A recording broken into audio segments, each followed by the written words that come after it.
Hey, everybody, welcome to Circle of Iron, where we get a panel of guests to dissect a movie. We're going to go shot by shot, ish, and we're going to talk about this awesome 10 out of 10 masterpiece called Hardware, directed by Richard Stanley. And I think I own, I'm going to check, I have to check. I believe I own every single Richard Stanley thing that he's ever done. So this movie is from 1990. We covered it on Tuesday Night Terrorvision, which was hosted by my friend Pete from Wrestling with Horror. So we covered this movie about a month ago. And on that stream, we're very casual. We just kind of discussed the movie in very loose terms. On Circle of Iron, we kind of dissect it a little bit more and get a little bit more into the nitty gritty of it. So we're going to do that tonight. Let's talk about what's coming up, though.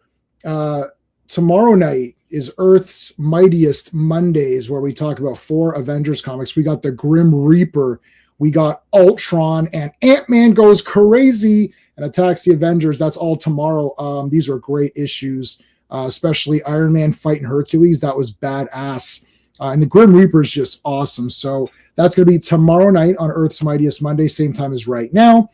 Tuesday Night Terrorvision this week, we're talking about Tobe Hooper's The Funhouse. This is basically Texas Chainsaw Massacre Funhouse edition. They're both the same movie. But so whatever location you think is cooler is the movie you're going to like more. They both have a crazy family. They both have a big mutated weird guy who's like kind of the muscle. He's a bit simple.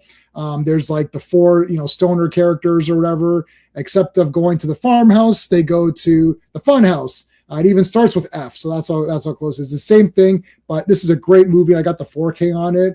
It looks awesome on 4K, so I'll just let you know right there as a tip. Wednesday in the War Room, we're talking about The Rock, the probably least annoying Michael Bay movie, though there is annoying parts to it. But this is probably the least annoying Michael Bay movie, I think. I don't know. We can see what the panel thinks. There is still Bay-isms, so don't worry about that. There's a lot of dumb dialogue that pops in every so often just to piss you off. But otherwise, it's pretty solid. We're going to talk about it on Wednesday night in the War Room. That's on the Action Elite, so make sure you guys are subscribed to the Action Elite. Thursday, I'm taking the night off because reasons. I'm playing Spelljammer, actually, on Thursday night. But Friday night, of course, I'm back for Fantastic Fridays, the High Evolutionary taking on Galactus. And you get to see the Impossible Man. Yeah, Impossible Man's great. And Sandman and the Frightful Four, looks like they're there, the Wizard and Paste Pot Pete, or the Trapster as they're calling him now.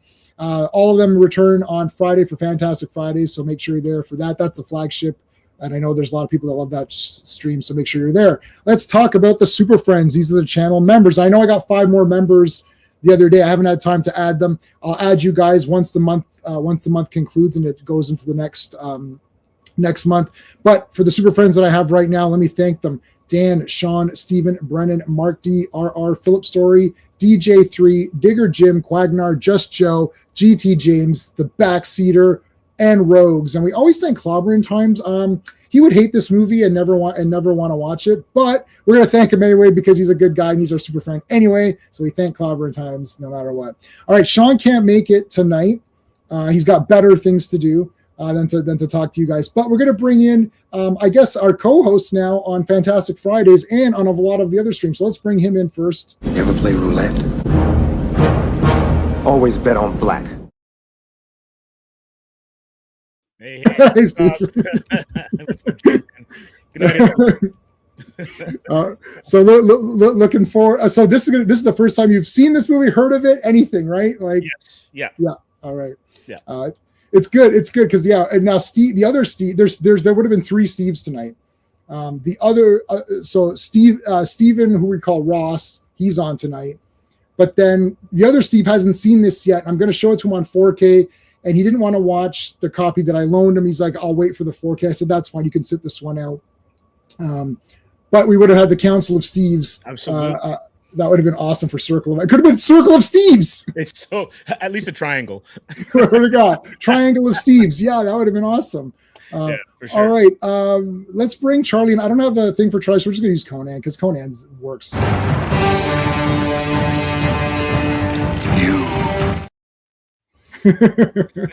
Hey, Charlie. What's happening, guys? It's going to be a fun one. Now, Charlie and I are going to show off about 17 DVDs before we start. So and he's wearing the shirt. I'm wearing Deathstalker, so Awesome. he's got the hardware shirt, which we'll talk about. Yep. All right, let's bring in Mr. Ross here. Where's my oh, here. Here we go. I can't wait any longer.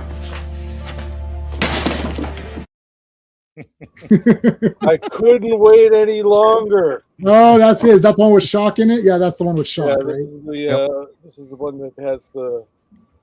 Yeah, it's the annual.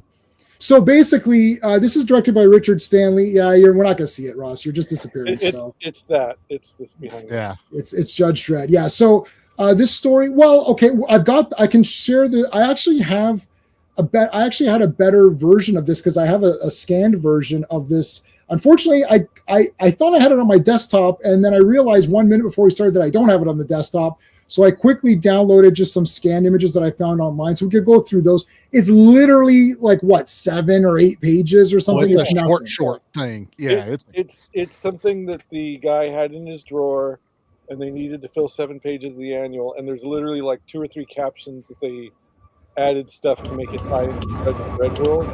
Right. Yeah, so it's not really a big deal or whatever. Classic Comics says, I don't know if you know, but Mary Elizabeth Weinstein has been cast as She-Hulk. No. Well, I like Mary Elizabeth Weinstein. I like her. But... Yeah. Well, actually, I also like Tatiana Maslany before she became that trash character. So, yeah. And then she should have just kept her mouth shut. Here's what let me give you a tip. Let me give you the J-Man tip right here. Okay. If you're in a shit movie and a shit TV series, and you know deep down that it's horrendous trash, don't pretend it's good. Don't pretend it's good. Say nothing. If someone asks you about, say, I had fun filming it, and we hope it could connect to an audience. If it doesn't connect to an audience, that's fine. But I had fun doing it, and then zip it, and then shut up. Attacking the fans is not going to work, especially when you don't know anything about the character, and the fans do know everything about the character, and that show's garbage. That show is legitimately garbage from all point of view. Like whether you're a She-Hulk fan or not, because I'm a 30% She-Hulk fan. I own Sensational She-Hulk #1. I read the first 15. Like John Byrne didn't stay on. People say, "Oh, John Byrne," like he was on for 6 or 7 issues or something, and then he was maybe 8 issues. Then he was gone. I think he came back for a bit. Came back for a few. He came back a little bit. Yep. But I mean, but the what he established was very cool and very fun. And then. Anyway, so that's that. And Legion is here. Our friend Mark is here. Talk about hardware. That's why we should use. Yeah, no, not that hardware. But that is a good hardware. That's Static and what are they? Oh my god, Milestone stuff. Milestone, It's yeah. Milestone. It's the Milestone universe. Milestone stuff, yeah. I picked up. I grabbed some of those that had come out. Yeah. Someone said Michael Bay. Yeah, I know. We accidentally said Michael Bay. I didn't mean to. But anyways, okay. So before we get into all this, okay. Well, Charlie, you can. So this movie, Hardware, it's 1990, directed by Richard Stanley. I saw it on VHS, and my friend Sean, not the Sean who's normally on with me, but the other Sean. Other Sean. And there's another Sean. He showed it to me. This is a masterpiece. It's great. I bought it on VHS, and that's what we've had for the longest time. Then it came out on DVD. Pretty decent. It's got documentary, some whatever crap on here. I thought this is pretty good. And then it did come out on Blu-ray, but I missed it, and it sold out. Now it's hundreds of dollars. Yes. Then it came out in the Umbrella. So there's these. So I've got Jugger like this. I've got Hardware. I've got Dust Devil. So, and I'll show. Yeah, and I want we'll show you that. Also, so there was multiple versions of this. So I bought this one, which gives you like that's all one thing. Yeah. This is just it's got the script. It's got the script for part 2, the sequel script. It's got stills and cards. Yeah. It's got like a hardcover booklet. Yep. On everything. So that's it. So now there was this. I just call these like super editions. I don't know what they're really called. I just call it the super edition. Deluxe collector edition. Yeah, sure. Charlie, you got the even one up because the next one up was it came with the T-shirt. So let's see the shirt. That's what it came with, right? Oh, yeah, with Super Patriot on it. That's nice. And then Oh, does it say something on the back? Oh, that is awesome. That is cool. Yeah. The bottom says no flesh shall be spared. I wait for the deeper cut. Look, you're never going to go wrong with Judge Dredd, you know. Yeah. So that's this. Then, so now this is something, this came up when we were talking about this before, when Charlie was talking about, so Richard Stanley directed 2 other movies, Dust Devil. Mhm. He also directed Color Out of Space, which is Nicolas Cage. And that actually is in the Dust Devil thing. But so we were talking about Dust Devil, and I remember Charlie was like, oh, it never came out on DVD, except for the 5-disc edition that I have. No clue about it when we talked about it. Holy shit. Even I didn't know about this. So we're sitting there talking on one of the streams, and it's like Dust Devil never came out. And I was like, yeah, it came out. I own it for sure. And it's like, I don't think it did. I'm like, I beg to differ. It's like, hold on a second. So I was like, let me go. So my horror movies and stuff are all there. So I went over. I was like, oh, not only is it on DVD, but it has a comic book. This is the comic book of it inside here. And it's 4 discs, not 5. So it's 4 discs with the with documentaries that Richard Stanley did as well, and the soundtrack. So this still has stuff that this edition, which is even thicker than the hardware I just showed you. Yep. So this is Dust Devil. I mean, these are like bricks. Okay, it's like a brick. All from Australia. All from Australia too. It's This is Umbrella. So you can pay that much extra in shipping. No. Watch Jay Man show off his thickness. This was free shipping because I got this and Jugger at the same time. Oh, yeah. okay. I always get enough to make sure I hit the free shipping thing, and the pre-orders take a little while, but like whenever I did the Jugger ones that were already out, I had them in a week. Like was that fast to get them to me. So, and I had them like in a week and a half. I ordered a couple extra Jugger copies because I gave one to Steve I didn't know that Owen didn't have it. Otherwise I would have gotten Owen one too. Yeah. I thought he bought it for some reason because he talked about it. He did an article on it. I didn't know that he didn't have it because that Jugger that I have is old. That's not new. I only got it now. Charlie only got it because it was the 2-for-1 deal, and he bought that with Flesh and Blood. Which is another Rucker Hauer. Boom. Yeah, there you go. Those 2. Yep. Yeah. And so anyway, so this is so we will do Dust Devil eventually as well. And there's so much on here. I need to consume this, not like it's a Richard Stanley, so it's going to take me a few watches to really get my head wrapped around, especially this one. Like I've got a buddy that was telling me about this. Dust Devil. Dust Devil. Yeah. That when I did hardware last year for my birthday, he was telling me about this, and I'm like, I'd heard of it, but I'd never seen it. Right. And he's like, it's a trip. It is an absolute trip to watch. Yeah. So, and I've got the soundtrack to that, which I think I had already, given to everybody. I'm just gonna. I think I've got that one. Yeah. So and then Color Out of Space came on that as well. So you now own, and then there's documentaries and stuff too. So it's pretty much everything. Al is here. Al Davis. Hello, everyone. One of my top shelves has the Ultimate Collector's Book script edition soundtrack. Never went over to Blu-rays. Yeah, I did on some. Farm Forever used to release scripts and screenplays. Oh, yeah, that's cool too. Yeah, I have some scripts. So, okay. We got hardware. There's your thing. Now, let me see here. Did you see this in the theater, Ross? I did. You did. So I know that you're always going to be on the bottom because we'll get to you last. Steve is brand new. Yeah. Saw it yesterday or whatever it was, like, a few days ago. About a week ago. Charlie, had you seen this before we knew each other or no? Oh yeah. I rented this as a kid. Okay. So you rented it. So we had the same sort of, we basically have the exact same. I mean, I'm shocked Steven would have seen it in theaters. I never remember this being in theaters. It may have been a limited release type thing too, where he's on West Coast. Right. But it did not last, but we saw like the first weekend and then it was gone. Yeah. So that's kind of my whole thing of why, but I was also like 10 when this came out. Right. So what did you think when you first saw it? I guess obviously you loved it because you bought this this is one that we didn't discuss and you kind of just bought it as on your own, right? Yeah. I had already knew it was coming out. Well, whenever I covered it last year, I actually had to get you to get me a copy because every copy available, like YouTube and stuff, is just shit. Like Right. someone recorded their VHS with a camcorder. Yeah. And the one we got was watchable, but that was my biggest thing. Like, yeah, I can't remember this movie not being very clear, but I was huge into killer robots.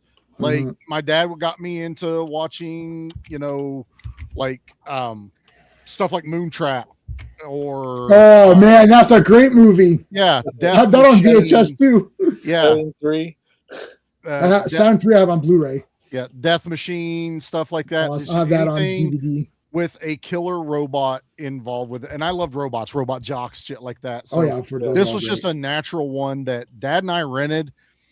I don't know why I loved it so much as a kid, but I did. Like, I just fell in love with it. Watching it now, I realize how much way deeper this movie actually is. That just would have went right over my head as a kid. Yeah. But I think it's just the designs, the practical effects, stuff like that just kept me drawn. And then it disappeared into obscurity. I never bought it on VHS. So literally went from renting it probably till I was about 15, 16. And then I never watched it again until last year whenever I got the rip of it. But it's always been in my brain. Like, I remember this movie and I would tell people about it and they'd be like, I don't know what you're talking about. I've never even heard of this movie. But and then J-Man, obviously it got brought up with me and you talking about it. And we're like, yes, you know what I'm talking about. That's exactly the movie. And it's fucking awesome. Yeah. This is what you want. This is what Just you what get. you get. This is what you get. get. Fucking Lemmy as a taxi driver. Oh, that was great. Yeah. That was You know, great. I Yeah, love so this random. stuff, man. And Yeah. Iggy Pop is the is the DJ or whatever. And then he is like, doesn't he do podcasts now? I was like, Yeah. like they It's actually come full circle. they did it. Yeah. Yeah. Visually Terminator in the skull and all that. Yeah. A lot of great stuff. I remember the Super Page. I was like, it's Super Patriot. It's from Image Comics. I'm like, I mean, okay. it's iconic, even though Yeah. it's kind of wild that we'll get into it in the movie. When we originally watched this, it's hard to see. Even on the Oh, yeah. VHS, it was really hard to make out what you were actually even seeing. But The 4K. Okay, so the version that I shared with you guys is the best that I could find without it being like 20 gigs or something unshareable. Oh, it was beautiful. It was good, yeah. But whatever you think of this, the 4K is like 1,000. I don't know what the hell they did, but like I was stuck. My wife ended up watching almost all of it with. She's just like, "Whoa, this looks cool." Like she just thought it looked cool. Like it's shit, like just the reds and walking around in the wastelands and shit. It's like, it's like, and the cinematography within, even though I love movies that take place in like a one location and you're kind of like trapped in there.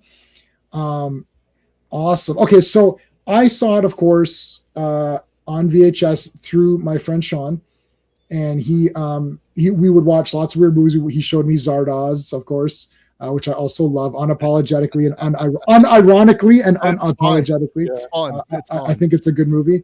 I think it's like this. I think Zardoz doesn't it because it seems hokier. People aren't looking at what the story is, and it's pretty awesome. If you pay attention to what's happening and what's being said and how it's being shown, it's pretty awesome. It looks a bit hokey. Sean Connery in that costume. Had it literally been any other tough dude, or like only made that one movie and then never made another movie again or something. Had it not been Sean Connery, it probably would not get half the shit that it gets. Yeah, he's very hairy too. Yeah, well, It's yeah. hard, But hard to pull off the Borat suit. Right. whatever the hell it is. Yeah. Yeah. I love it, and I made I make little papercraft characters, so I made all the Zardoz guys, and I made the Zardoz thing. You can assemble it. and you can, The head. I made the head. Yeah, it was. I had it. I gave it to my buddy Jay, and I had it in my office, and I would hang it from different spots in the office. So like the Zardoz head would like constantly be. I do weird things. I actually made a Predator one, and I would hide it in the plants in the office, so he'd be like hiding in the plants and stuff. It's pretty neat. So and then I did a when camouflage you Predator too. When you're making it, did you go and all form the head? Well, form the head. Yeah, that's exactly what happens. Yeah. So, anyways, I saw this movie. I loved it. I was like, Killer Robot. Yeah, I like Death Machines. Obviously, Robot Jocks. All those. That one that I just watched with I keep wanting to call him Ajax. It's not Ajax. The guy's name. He's got names. James Remar. Stop it. But he's Ajax. Oh yeah. What was the name of that? You just got it too. Well, I just got it. Man, that movie was awesome. I'll remember the name of it in a minute. I need to buy it. But they're in the mechs and stuff. That was bloody awesome. I was shocked at how good that was. I didn't think it was going to be that good. I thought it would be just fun, but I was like pretty shocked like at the quality of it. Anyways, so watch this, loved it. I thought the girl was like kick ass, man. Oh my god. They need to throw her up into the Sarah Connor, into the Ripley. Like she goes through hell in this goddamn movie, and she broke the bat on real. Like that really happened. First hit, she was like, "F this thing," and they're like, and Richard Stanley's like, "This isn't like a Disney production. We don't have 75 bats." He's like, we had one bat, and then we tried to find another one, and we couldn't. So they're like, "I just keep using that." So it actually works in the movie that she breaks it. Anyway, it's crazy how much she looks like Emma Stone, though. Yeah, she has a little bit of a little bit. The red hair definitely causes a lot of that when she dyed it, but it explains a lot of why I sometimes get drawn to a redhead when I was younger. So Jill's there for it, man. Yeah. So Steve, I mean, we know each other from doing the streams and from your comic book that you released, and I basically just like Steve is like a super solid sport. Like he'll just watch whatever crap. And like, and I could just lie to him and be like, "This movie's awesome," and then he'll watch it and he'll be like, "This is trash," but like what? But he'll watch it anyways because he won't. But I try not to steer people. I have in the past though. Sometimes people don't like my picks. Like I forced this guy to watch Cube, and he hated it. He's like, "It was awesome until the ending." I was like, "But it's a Canadian movie." He's like, "You didn't tell me it was a Canadian movie." I was like, "But I did tell you it was a Canadian movie." He's like, "If I say it's a Canadian movie, that's an asterisk, meaning the ending is going to be completely weird and obscure, and it wouldn't make any sense. That's a Canadian movie." He didn't know that. So I was like, "Okay, I apologize." So anyways, was Cube the one? Is that Cube the one with the J-Lo? No, that's the Cell. That's a cool movie. Oh, okay. The Cube That's was the prison. They follow math to get in. They follow math, and I like math. So I was like, this is some great. of them are like booby trap.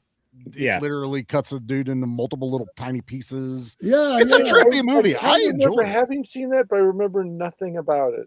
Oh, I finished watching that movie and then I rewatched it. Like, not for the commentary. I watched. I was like, that was awesome. I just rewatched it again. And it's got Nicole DeBoer in it, who is from Deep Space Nine. Yeah. Were you checking the math while you're watching the second time? Yeah, checking the math exactly. No, it's like what 2 sequels to it too. There's 3, and I've got them all. I've got them all and watched them all. Yeah, they're all cool. Oh, anyway, sorry. So Steve, I said hardware. We're gonna do it. What were your initial thoughts?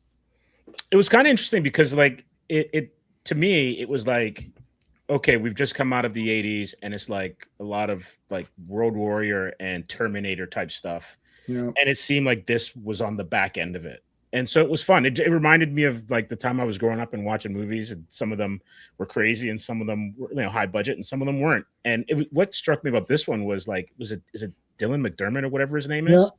Who's in like the Boston Legals or some, like he was a TV star for a while. Yep. And so it's interesting to see how like these films kickstart other people into their career. I enjoyed it. It was a lot of fun.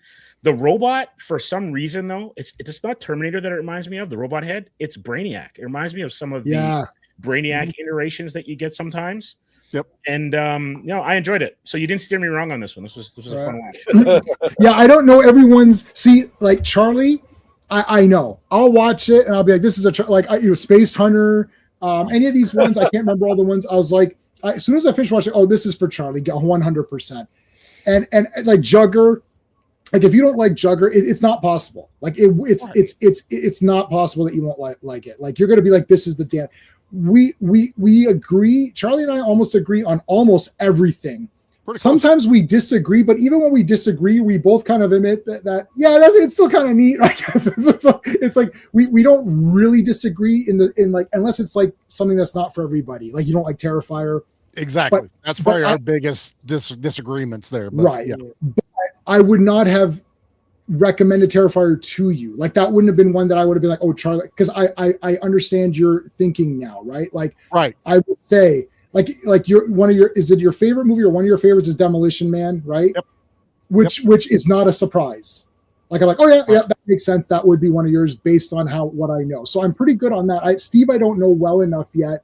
And Steve seems like smarter than everybody. So it's like, don't go there. You seem like you're more intelligent. Like I just watched something. That was awesome. And my wife's like, that was the dumbest movie I've ever seen. I fake the funk. I'm not. All right. And then Ross and I think pretty much like the same kind of stuff. Although sometimes he pretends not to like something that I like, even though he knows it's awesome. You know what? I can be talked into it. I mean, as much as I like Circle of Iron, I think we talked each other into liking it a lot more than we did.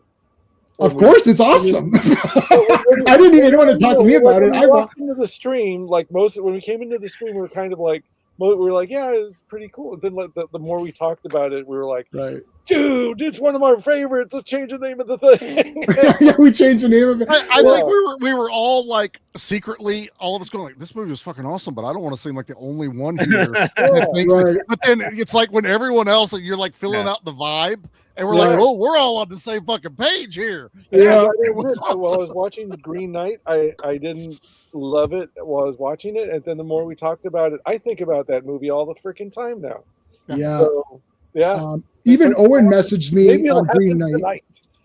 Yeah. Well, listen, you like this movie, don't you? This is you better like this movie. Now my buddy Pete was not dying over this one, but he likes slashers, and he like when you're thinking this is like it's post-apocalyptic horror sci-fi, but it's more like really just the struggle between, like the man and nature or nature and tech or whatever, right? So it's like that's what it is, but like it's just done in a cool way, and I like the world that it builds. Like you could have easily made if there was lots of money, the next one could have been like a Terminator 2. Like Terminator 1 is a 10 out of 10 masterpiece, and then Terminator 2 is even like just as good or better. But it also has more of a budget, right? Yeah. So did you like this movie when you saw it in the theater, Ross, or? Not so, okay. So we'll have a few things before we get into the actual review, because today I had like this really weird coincidence that I wanted to share with you as well. But before I answer your questions, let me do what I do. How old were you, each of you, about when you saw the movie for the first time? Oh, about 13 or 14 for me. Okay. I was probably like maybe like 16, because I didn't see this right away. Sean showed it to me after he had found a VHS copy and bought it. So we're talking like 16, I think, at that time. And Steve was whatever he's old 55. Now. He just saw it. 55 last week. I saw it last week. Oh, yeah. I was 4 o'clock years old. Yeah, you're just today. So, okay. Well, so I was let's see, when it came out in what year? 1990. 90. Okay, so I was out of high school for a number of years. I think I was going to community college. I remember seeing it at a bargain matinee, and I just thought it was like all right. And then I didn't read the 2000 AD, the Judge Dredd annual. I'm touching it as we speak. I didn't read the 2008 or the Judge Dredd annual until probably like after I'd seen the movie, because I didn't get into Judge Dredd until the Eagle comic reprints came to the United States. Yep. So like I did like this whole rewind of all the 2000 AD stuff to catch up, and then which is pretty easy then, because I was only a few years behind, and I just like plowed through it all. So I read the story afterwards, and the movie like made such a small impression it didn't even occur to me there was the same thing. And then as a 2000 AD fan that also does the 2000 AD podcast or unofficial podcast, it came up as part of like fan news that like Rebellion was going to sue to get themselves like screen credit. And this is like long after the movie came out, and right. They might have the VHS must have come out, the DVD was probably coming out, and that's when somebody finally saw it and said, "Hey, this is just like your story." And it wouldn't surprise me, because at that time, 2000 AD was like really influential. There was like the Human League released on that album that has "Don't You Want Me." There's a cut called "I Am the Law." the singer from the Human League wore a Judge Death T-shirt for the music video for Electric Dreams. Was it Metallica? Anthrax did a song called "I Am the Law." I mean, like it was a real rock and roll, kind of punk rock cultural influence over in the UK. And now it'll be Taika Waititi who's doing it. Ugh. Anyway, sorry. Oh, No. Go back. No. All right, that's going to be a. Where's my thing for today? Here, this will be the Thor shocking. No, I can't use that because you're on the wrong side. Okay. I'll bring you back with. How about this? That's nice. That's more appropriate, actually. That's more appropriate. Yeah. So anyway, so I thought it was pretty good. I thought it was pretty good. It didn't make that much of an impression. It was kind of like in the back of my head. I mean, the guy who did the artwork for this short story went on to do League of Extraordinary Gentlemen. He co-created Martial Law. Cool. He co-created Nemesis the Warlock, which doesn't make much of an impression outside of the UK, but that was huge. So, I mean, and then the guy who wrote the story was one of the editors of 2000 AD. So that's why I say he must have had that story in his drawer. It probably was in the weekly 2000 AD Prague or issues. They had this thing called the Future Shock, and that's where Alan Moore got his start. They're just like little EC comics, sort of like, surprise ending short science fiction or horror stories. And I think it was probably written for one of those, and then they added some dialogue and captions to tie it into Judge Dredd World so they could fill some pages in the annual. And because the annuals were generally like a lot of filler too. There's like crossword puzzles and bullshit articles and short text stories that nobody read. So anyway, but I could see this guy like reading it, and then Richard Starkey? No. Richard Stanley. Richard Stanley. Like Stan Lee, but to put together. But from South Africa. So anyway, so I could see him reading it and like thinking like, oh, but nobody's gonna, being heavily influenced by it, but thinking nobody's gonna recognize where the source material was from, and expanding it. And but he did expand it a lot. Like it's like because that story is really just the girl fighting the robot, right? Like the boyfriend gives it to her, but like that's only like one little bit. Like there's a lot that he added to it. No, there are things in here where I was like, I keep looking over at it instead of at you guys. There are things in it where I was like, the odds of this detail, all the detail and the setup around it, the odds of that being the exact same thing that's in the movie, and it's like 5, 6, and it's only like you said, it's only like 5 to 7 pages. Oh no! He's using the story. Yeah, but it's like Total Recall though. Like the story of Total Recall. That's the Judge Dredd Batman. Yeah. Mm-hmm. Yeah. That's awesome. That's Simon Beasley. And that was good. So that was the other. Sorry to interrupt, but that was the other thing I was going to say too. I remember Simon Bisley doing a head that looks exactly like the head of the robot. It's like this red, white, and blue American flag, and I don't remember if it was a head on a robot or a Mexican wrestling mask or something. Mm-hmm. But I remember seeing that image all over the place for a while when Bisley was like, Richard Stanley definitely got the concept from this and took like stuff from that story for sure. But it's like I was saying, it's like Total Recall.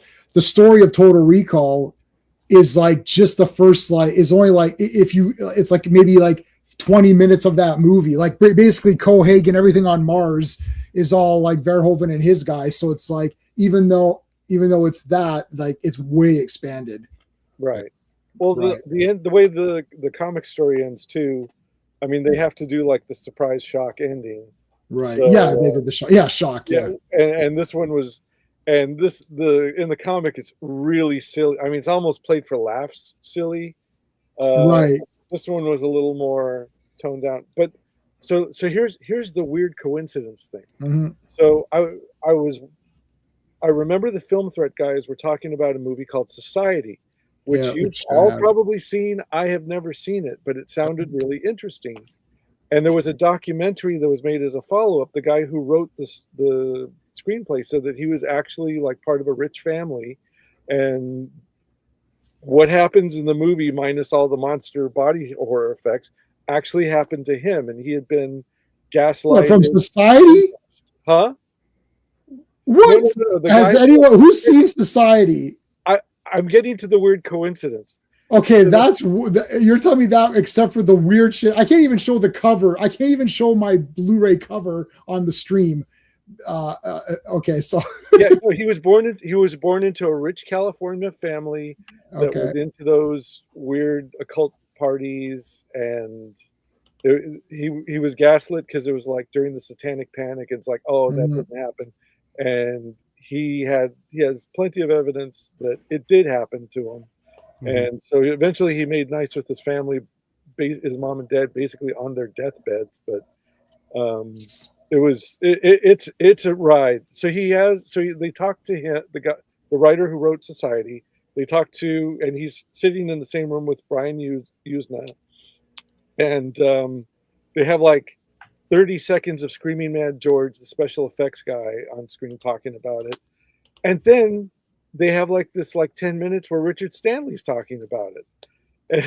And it's like, of all the odds, I saw his movie last night again for the first time. I'm talking to you guys about this movie today, and sandwiched in there is like, there he is again. That's awesome. Really haven't thought that much about in so long. But apparently he is like some kind of expert on the occult. He's written a bunch of books about it. Right, That's yeah. why they brought him in. So, well, I would do Society on Circle of Iron, but I wouldn't be able to show any of it. So it would be kind of pointless. Okay, so hold on a second. Let's go through a little bit, because we're only at like 2 minutes into the movie. I just want to show, like, look how cool this looks. And on 4K, this is even better, because the contrast, like, it's like the reds are super red and the blacks here are super black, and it's like the contrast of it is like, it looks pretty cool. You may be watching this on, if people are watching on an iPad or however they're watching it and listening to us, you're like, that looks, and it does look pretty good. Like Steve and Ross, you watched this, what I loaned you, but like Charlie and I watched the 4K, and it's very, like, my wife really liked the Jugger music. So she would look up and be like, well, this is really good music. And she would watch a little bit. And this movie visuals, she's like, whoa, she's like, this looks cool. We ended up just like, because she won't like it. Like the pervert guy was pretty rough. So she won't really like the movie, but we kind of went through it with the volume down just so she could see the visuals of it. And she's like, wow, this just looks cool. Yeah. And when I saw it in the theater, it was a bargain matinee. And I remember all of it being like really dark. So this was by far the best version of this I've seen. Well, that was the VHS growing up. It was very dark. This is probably the brightest part of the movie. And I was telling J-Man before we got started, I said, I feel like I've watched the movie for the first time again. Like there's just so much I just didn't see physically that it's like watching it brand new. It's like someone took new technology and just reshot the entire movie scene by scene, exactly the same, but like with a better camera, and it just looks amazing. I'm sure the letterboxing makes a difference too. Well, like this isn't like one of these fake 4Ks where they put some shit on, oh, it's 4K or it's Blu-ray or whatever, right? Yeah. Like even with Jugger, they sat there, the cinematographer came in, sat the directors there, and they recolored it every shot. Like, okay, what should this look like? What was this intended to look like? So this here, it's not just, oh, we put it on 4K and we're good to go and put it out on this thing. It's like they go through and like completely cleaned up every little bit. Like as cool as this looks now, and you guys are seeing this for the first time in a while or first time ever on this, and you're like, oh, that's kind of neat. Dude, like the 4K is crazy. I told Sean, who's not here, I was like, Sean, you must buy this 4K, because he had the DVD. I was like, that's not good enough for this one. If you love it. If you don't care, then that's fine. Like, and Ross, if you just keep this copy and you've got a decent copy that you can watch, right? But if you're a fan of this, it's not just another 4K release for the heck of releasing a 4K. That's the thing. I forgot about where you can't even tell the difference between a Blu-ray and a 4K, and they get real bad about that now just to sell. You know? Yeah, it's an actual remaster. It's a remaster. It really is. It's not just a fake. Yeah, that perv guy is really pretty. Well, it's funny how this movie was produced by Harvey Weinstein, and that's not a good. And Harvey Weinstein's in it. Dude. Really? Harvey Weinstein's in it. You tell me that character is not Yeah. specifically done to be Harvey Weinstein. Yeah, really? That's them secretly giving their middle You finger. sure about that? Oh, dude. So Yeah. all of this here, there's parts of it. I mean, my brother and I used to watch like a lot of MTV music video. Well, we didn't have MTV, but we watched all the homegrown like local channel music video shows during the 80s and 90s. And this has a lot because he did work on music videos, and it definitely shows like there was some bits when they're like looking at screens and they have like that whatever the grid on the screen is like projected on their faces. Yeah. I love that.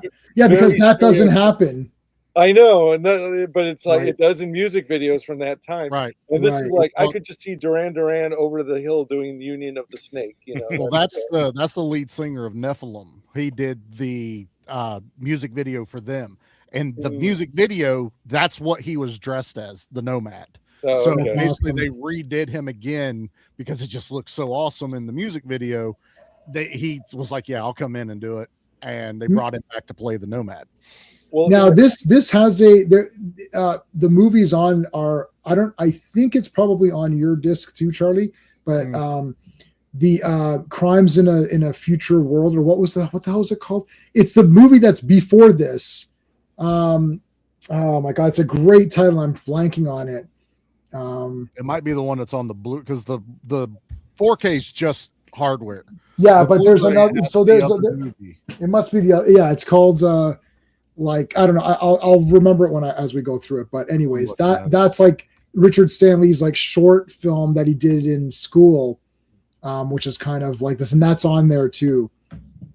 Incidents of the Expanding Universe. That's it. Incidents in the Expanding Universe. There's another one on there too he did that's a short film called The Voice of the Moon. Yeah. And then a short film from 2006 untitled. Like, he's got a lot of his own stuff on here, which is awesome. Yeah. So if you have that and Dust Devil, those two big ones, like the two super editions, as I say, you have everything I think that he's done. And now there might be extra stuff in the Dust Devil that I don't think the Dust Devil soundtrack's on the Dust Devil, but I've got that anyway. I don't think so. Check out, like, look how great this is. Like, this destroyed. Everything's destroyed here. Mm-hmm. The dialogue here is good too. They're talking about space travel. Because Shades is an astronaut. Yeah. Shades works on satellites in space because he just wants to get off the planet. Yeah. And Dylan, or whatever, I forget his name now, but he is basically a soldier.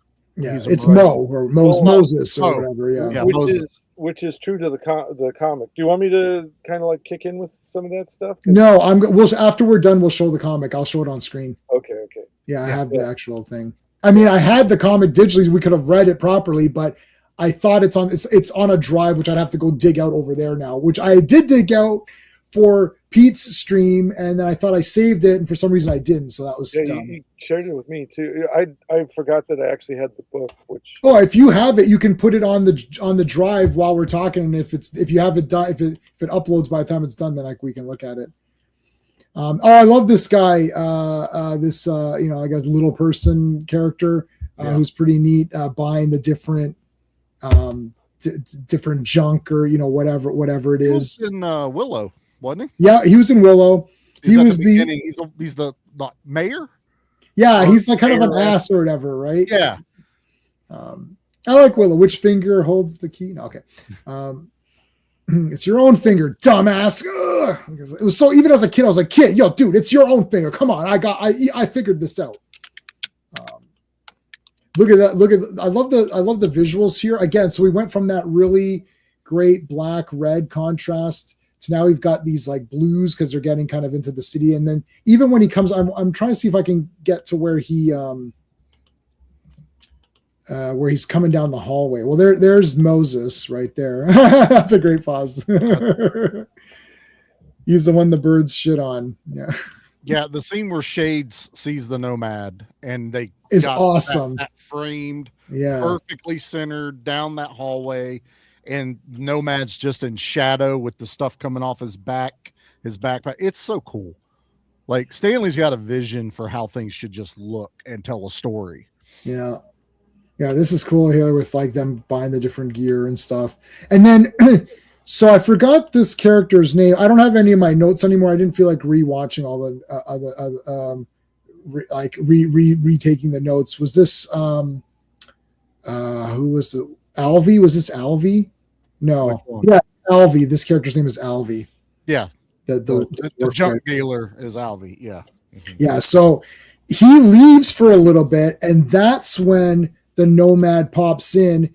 So actually Moses has the first opportunity to see what he's selling. Yeah. The pieces. So it sucks that this does it at 30 seconds ago, jump, because the Nomad finds the remains of what we'll find out is the Mark 13. And he just finds it in pieces, bags it up. Basically, this is just like a bartering, or for those of you that maybe watch more recent movies, just like Rey on Star Wars, where she finds junk out in the desert, brings it in, gets food rations. Right. They're dealing for junk, and Nomad brings in this thing. Mo sees the skull, which is obviously the coolest part of the entire thing, and he barters the Nomad for it and gets it before Alvy does. And I think they still do a bit of a deal when they're talking about it right here, as he's holding the head right there in that scene, and Alvy ends up with a hand and maybe one other piece, and then Mo gets the rest of the bag, which isn't the entire robot, even though towards the end of the movie it feels like a lot more of the robot is there. This is where a lot of Jill's stuff, but yeah, so this is where Steve was saying it's sort of like a Brainiac thing where it can reach out and get other components and like kind of like almost like the Terminatrix or something. It's puts like nanotech or something, and then it kind of can control. Well, this is like, virus and like virus crap, where it would just take pieces and parts. The only thing this one's not doing is taking human parts for itself, but it's taking human parts throughout the movie, which are pretty awesome. Here we've got Jill first appearance. Smoke show. She sells this entire. So Richard Stanley said in an interview or in one of the features that he's like, I need to have say in the casting, and they're like, well, they wanted Dylan, and he didn't want Dylan because Dylan actually looked too good. He wanted the boyfriend to be really kind of like more losery, not as cool as Dylan McDermott. So, but the studio was like Weinstein's right. No, that he's the guy. They're like, we'll let you pick the girl, which he want. They're like, you could pick the guy or the girl. So he's like, I'd rather pick the girl because really Jill is this movie. Yeah. Yes. Right. Like if Jill sucked, it doesn't matter how cool that Nomad looked, how much gore there is with that door, and all that other shit, and like the freaky camera angles and the shots and the weird lighting. It doesn't matter. If Jill sucks, this movie's over, and I agree, is awesome. Yeah, she's the heart of this movie. Yeah, 100%. Yeah, I have not seen that movie, but I've heard of it. I don't watch a lot of anime. Sorry, but my wife has read the manga of that. That's that really skeletal looking one, right? I think we have some of it. Got to go. Oh yeah, Classic. I know you got to do your thing. No worries. Thanks, man. We'll see you on Monday. See you tomorrow, buddy. See you, Classic.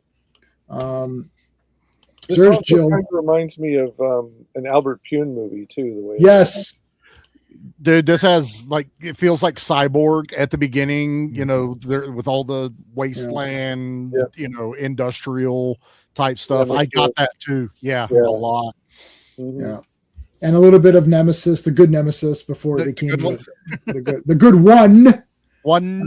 Well, if you're talking about anime, it's kind of like Black Magic 66 too. Black Magic, I've got that manga too, but I think I have more. I've got a lot of anime, but I don't know.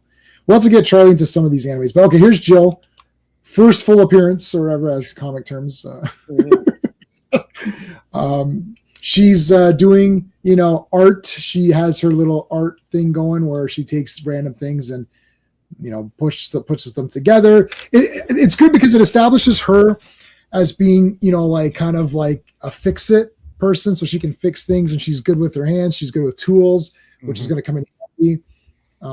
She's resourceful, right? And I think that's a huge part of her character. Yeah, she lives on her own because Moses is pretty much out and about here and there. And I don't remember if they say in this movie, but he actually lost his job. That may have been something that was in the script that didn't make it to the screen. It's at the end when he's explaining to, because she, like, you left me, Right. why did, and then he finally breaks down going, I was kicked out. Yeah. Because I think what it is it wasn't anything he did specifically. Right. I think this was the motion of them going for the cyborgs. Like, they were like, we don't need human soldiers, we're going to go with cybernetic cyborgs. Right. So that's where he was talking, like, he got kicked out because he's been rummaging. It's also part of the talk him and Shades had about at the beginning about going to New York. No one's living there. There's copper, there's minerals, there's everything you could possibly need, and we could just scavenge it forever and make all the money. And Mo doesn't want to, basically. It's got a really prescient kind of like AI message. It does. Yes. It's so today, but it shows what we could be in a few steps. It's like the Matrix does it as well too, a little bit, but for different reasons. Mhm. But it's amazing how obsolete humanity is and what happens to humanity, at least in this world, when you get shifted to the side. You can see almost that like now they're worried about the birth rate. So yes, if they get involved with it, then you're going to have this explosion of population. Then this is going to happen, and now they got to control that population, and you just see like this cycle playing all the way out in this, man. I love it. Yeah, Mark 13 is just going to be population control. It'll kill everybody off and whatever. It is. And the world building here, I hate the term world building and how they use it now, because they usually use it to make something boring. Well, we have to world build. It's like, no. Just you can world build by things being said on a radio that's playing in the background while she's smoking, her looking outside and seeing what's going on, a conversation that's moving. Like they're moving forward in the scene. They've picked up gear and they're selling stuff, and it's like, oh, I'm selling this. They talk a little bit about how transactions work. It's like, oh, give me these things. Oh, give me that. Oh, I'll give you this. So you see how the bartering works. You can see how the pay works, and you got, oh, he's like, oh yeah, I got to go fix that satellite. Oh, so we're in space with satellites. Like world building through conversation of two characters that are realized are having, not just, I need to now take 20 minutes of screen time to build a world that might not be in a second movie because you're not concentrating on making a good movie now. Right. Yeah. Go ahead, Steve. Stevie, I see what. Go ahead, Steve. I see what you're saying right now is like, because I do film, and I study some of the current trends. Yeah. And Matt Damon was talking about how when they did The Pit, they had to dumb down the dialogue for modern audiences, because and this is something that we have to be careful in our films, is like the dialogue can't be what you're talking about. It has to be that someone who is doing something else can still follow the narrative while watching this movie. Right. While we were growing up, we were held captive to these movies, right? We were in the theater, and we hated when someone was either kicking your chair or your buddy was talking at the wrong point or whatever, your date, whatever. But now people are watching movies like this. Yeah, right, exactly. So now people are like scrolling through social media and watching a film at the same time. So all those little bits that you would get in dialogue, they're lost. Now it's about, just like blocks of information, and the visuals that we're talking about in this movie, where like name a movie today that has the lighting and the kind of visual composition, unless like it's Christopher Nolan kind of film. Christopher Nolan, the John Wick film, stuff like that. They do it purposefully. Yeah. Right. Yeah. Every other film now, everything's all washed out and bright, and you lose that kind of. There's almost like a weight that you have in these kind of films. And I think the biggest difference is it doesn't say you can't make movies like that. It's if you want to get out into the mass, audience, or make money, basically, which is what the whole point is. Then you have to do those things if you want to be popular. You can still make. But the thing is, with this movie, with this movie and movies like it, I mean, the lighting doesn't cost that. You just have to have a guy who knows how to do lighting and a set builder who knows how to make the sets look like $1 million, and then you got yourself a good looking movie. And then in the script, like, the old timey Doctor Who's used to do exactly the same kind of thing. Maybe it's a British sci-fi thing. They would just, or movies like Buckaroo Banzai too. They would just throw away things in the dialogue that suddenly made the movie seem like twice as big, because they're talking, like you said, they're talking about space, and then they're talking about all these like social issues and things like that. They don't have time to like play it out. They don't have time or budget to play it out on the screen, but it's there for you. But they're going to drop little nuggets, basically. Yeah. Well, I mean, but Go ahead. movies have never liked this kind. I mean, that's why it took the MCU to make this kind of thing, like sci-fi of any kind, popular, because it's like the MCU is written like dramas that happen to be about a guy who made a metal suit, and a drama that happens to be about a family that are Norse gods and all this other stuff. People understand that, but when you start getting into like population control and cyborgs meant to euthanize people and wars off in space, it's kind of like Blade Runner was a flop when it came out too, for the Right. Same True. thing, yeah. Yeah. And it looks like this too, yeah. Yeah. Film's all about color and framing. I'm gonna put something out there. We can answer it after this film's over. Yeah. Finish looking at this film. Are these films and is the audience not smart enough for these types of films? Like, these films almost have to be like, they're out there, they're in the masses, and then when you have the time to actually digest it, as opposed to like a date night thing or going out with your buddies, it then makes sense. I can answer it right now. I don't think it's a smart thing. I think it's a willingness to get into the movie. Yeah. Like us right now, we're willing to watch it. So when we did this, my other two co-hosts, this movie kind of fell flat for them. I think they were looking for the normal Charlie movie of kill a robot, lots of blood and guts, throw some titties in there, you know, a lot of flashes and bangs, and here you go. What they actually ended up with, and I mean, I use this term loosely because I don't normally like these kind. This is kind of an art house sci-fi Yeah, it is. movie very much is, when you really get into it. And I brought a friend on that I knew that liked it and had the same thought process as I did, and we were able to kind of delve deeper into the meanings of stuff. And like my other two co-hosts were just like, wow, you guys have watched this a lot more than we have, so we must have missed some stuff. And I think that's it. It's a willingness. And also it's like, well, would you watch it again? No. I'm like, okay, then this movie isn't for you. Right. Well, even at the time this came out, there wasn't like a shit ton of content out. Like this was the sci-fi movie that came out that week in 1990, probably.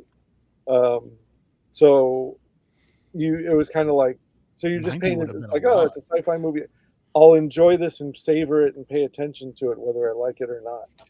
And right, but it probably would have been in that 1 month span, because is it 90 also like Total Recall and yeah, maybe. I want to say there was a few other like larger. I mean, but it wasn't like there's a whole like flood of stuff on streaming that's an alternative that you could just switch over to at the drop of the minute you're not interested. I'd be paraphrasing, but I just saw something like yesterday. They were talking about the differences between like Gen X and like Gen Y or whatever Gen Z it is now. That why do we retain so much shit, even from stuff that was way older than what we were from back in the day? We would watch old Looney Tunes, old TV shows, old movies, and we retained it. It was, and I think one of you guys just nailed it. This is what we had. We sat there, we ingested it, we took it in. Now Gen Z has to go through thousands of options to find one thing, or however many things of YouTube. In the attention span is getting smaller and smaller and smaller. Like long format stuff, like what we do here, Circle of Iron, usually takes us about 2.5 hours. Right. We're not getting younger audiences to watch us. No. We're lucky to get our own generation to watch us, unless it's a movie they're connected with. Like, I fucking love Hardware and no one talks about it. I'm going to watch these guys talk about it. Right. Like Al. Yeah, like Al. You know, but 10 years older than me. You guys are like the end of the line. we yeah, that's you're right. That's it. It's done. Yeah. This is it. Yeah, I think the cutoff was like mid 90s for the age to be born to care about. Because I know I had plenty of people I knew that was even born late 80s, early 90s that now align more with the Gen Z. You know, their attention spans are gone. Oh, you know what the thing? Go ahead. You know, you know what the thing is that when we're watching, I'm 44, well, I'm 48. Right, so we're all in. I'm Ross 46 last week. Yeah, 58. 58. All right. No, the 59, the Steves are pushing 60. 54. Yeah. Yeah. No, but the thing is that it's not just the only thing that we had to. When we watch these movies, we watch them in the best way possible, which is to say that we watch them wanting to like them and get into them and understand them. We're like, this looks cool. There's like some weird robot thing. This girl is really attractive. You know, this guy's cool. He's got a big robot arm. That's kind of neat. And now you'd be like, oh, it's just his arm in a thing. It's not a robot. Like we weren't watching it like that. We're watching it like we're like fully invested. Like, holy shit! Look, there's like a vehicle. This taxi guy. That's kind of cool. That's really neat. A taxi boat. It's literally a taxi car turned into a boat. That's cool. They're still Who going to does be that? listening to Motorhead in the future. Yeah, Motorhead's in the future. I love these guys. Check I them love out. these- That's awesome. No, but again, I didn't know that when I saw this. Actually, No, I didn't either. know that. It's later that I found that I rewatched. I was like, oh my god, that's genius, right? But anyways, but we're 100% into this, like Escape from New York, Mad Max, like RoboCop, Total Recall, all these movies that everyone always mentions. But that's Indiana Jones. As Steve said, is we were because we were willing and we didn't have the extra distractions readily available at our hand. If we wanted to play a video game, you chose. I'm either going to watch a movie or I'm going to play a video game. Yeah, not on at the the same same fucking time. TV that I have right here in front of me. You know, it was in 1990. Cable still wasn't really a thing yet. Cable was just showing like we didn't have it in 90. We had network. It wasn't till I was like 13 or 14 before we got cable where I lived. So my buddy had MTV when we were in high school in like the 83, 84, something like that. But they weren't making like made for cable movies yet. It was like Porky's and like bullshit stuff that didn't play well in theaters usually, or much older things. So, and like TV shows, so any sci-fi was going to be like network TV sci-fi, or kind of sort of maybe you're going into like the Star Trek Next Generation era, primetime type sci-fi too. You know, well, Star Trek Next Generation was a syndicated show, so it wasn't even on prime time a lot of the time. So it was like it was at 7 o'clock before 8 o'clock, before on a local channel before network TV at 8 o'clock.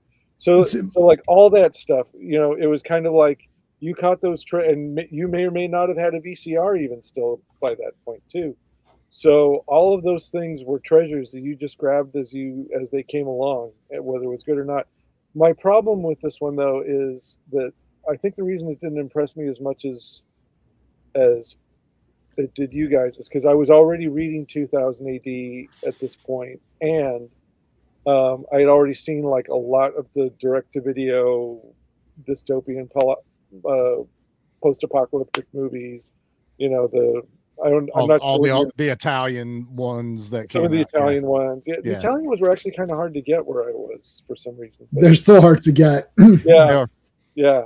So, but again, if I saw one, Yeah. So, but like, see, look at the way that this is just walking through the. So if the script says, when we've got the script, Charlie and I, it says, let's say they're walking through the building, but look at how many details there are in this to build the world without having to spend time on it.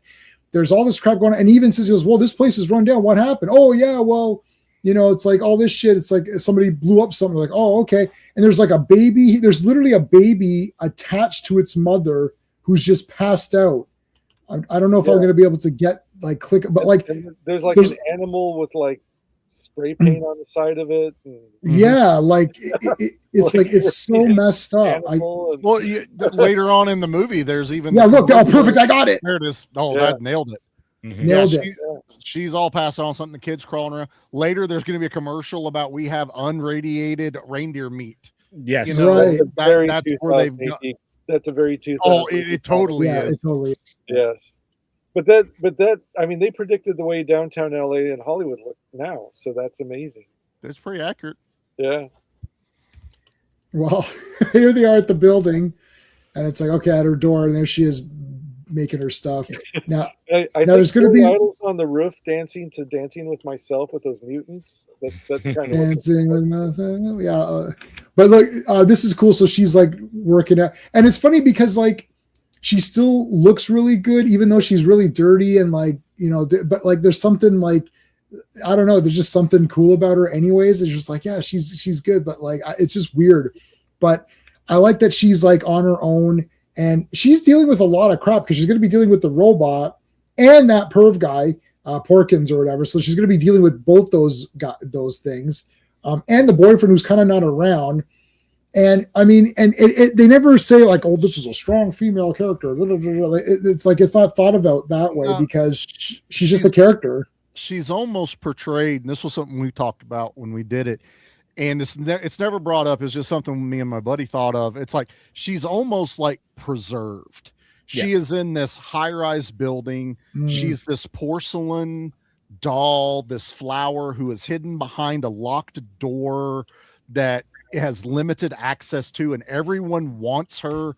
Like there's a whole nother, we had talked about this too. There's a whole nother storyline if you really want to get deep between those two right there. Yes, he likes her for sure. And she likes him. She likes him. And it's more of a, I'm trying to think of the right word. They're connected on a different level that her and Mo are. Like he sees her art and she notices that he's appreciating her creations and he's shy about it. And Mo's like, I brought you this, he doesn't care and does not care. It's so weird. The juxtaposition between all the characters, there's like a love triangle without there being a love triangle. And I'll throw this in, not to be a bit of a spoiler, but in a different setting, she would go for him, but I think his addiction might be what keeps her from him. Yes, or him, because they don't delve on him doing the acid trips, right? And plus, he's also like she's mad at Mo for being gone all the time. This motherfucker goes to space. Yes, right. They talk about like if you die, you're gone, and he goes, "That's the beauty of it." But I do it for the view. He goes, I'm not breathing the same shit air you're breathing. I am away from it. And honestly, he can see the beauty. So him getting high on Earth is just him reliving getting high for his job. And just taking because Earth sucks. So he needs to. Let me throw this one out here then. She's in like a tower and she's above it all. Shades is above it all. Like really above it all. Yes. Right. So they see things, and I think their perspective of what's going on is different because they're not on the ground. And Mo is on the ground. Mo's on the ground, and so he's like, weed too, though. She's high most of the movie too. Like you think they're like rolled up cigarettes till they show you the again beauty of 4K. I never knew what the fucking cigarette pack said on there, but it's literal. It's weed. She's smoking pot the whole time and high as shit. She's an artist, man. So I kind of get this mix that, and I feel like Stanley did it on purpose and just either didn't have time to delve into it, or like how Richard Stanley usually does. You guys have fun with this. I'm just going to throw this in here. That's his thought process. They'll get together. Like, if there's, we do have the script for part 2, which I haven't read yet. It's supposed to be like the PTSD she's dealing with of survival against that. I don't know if Shades is in it. I need to read the script, but I do know he was full on ready to do a sequel. There is a graphic novel that I need to get a hold of. I've never read.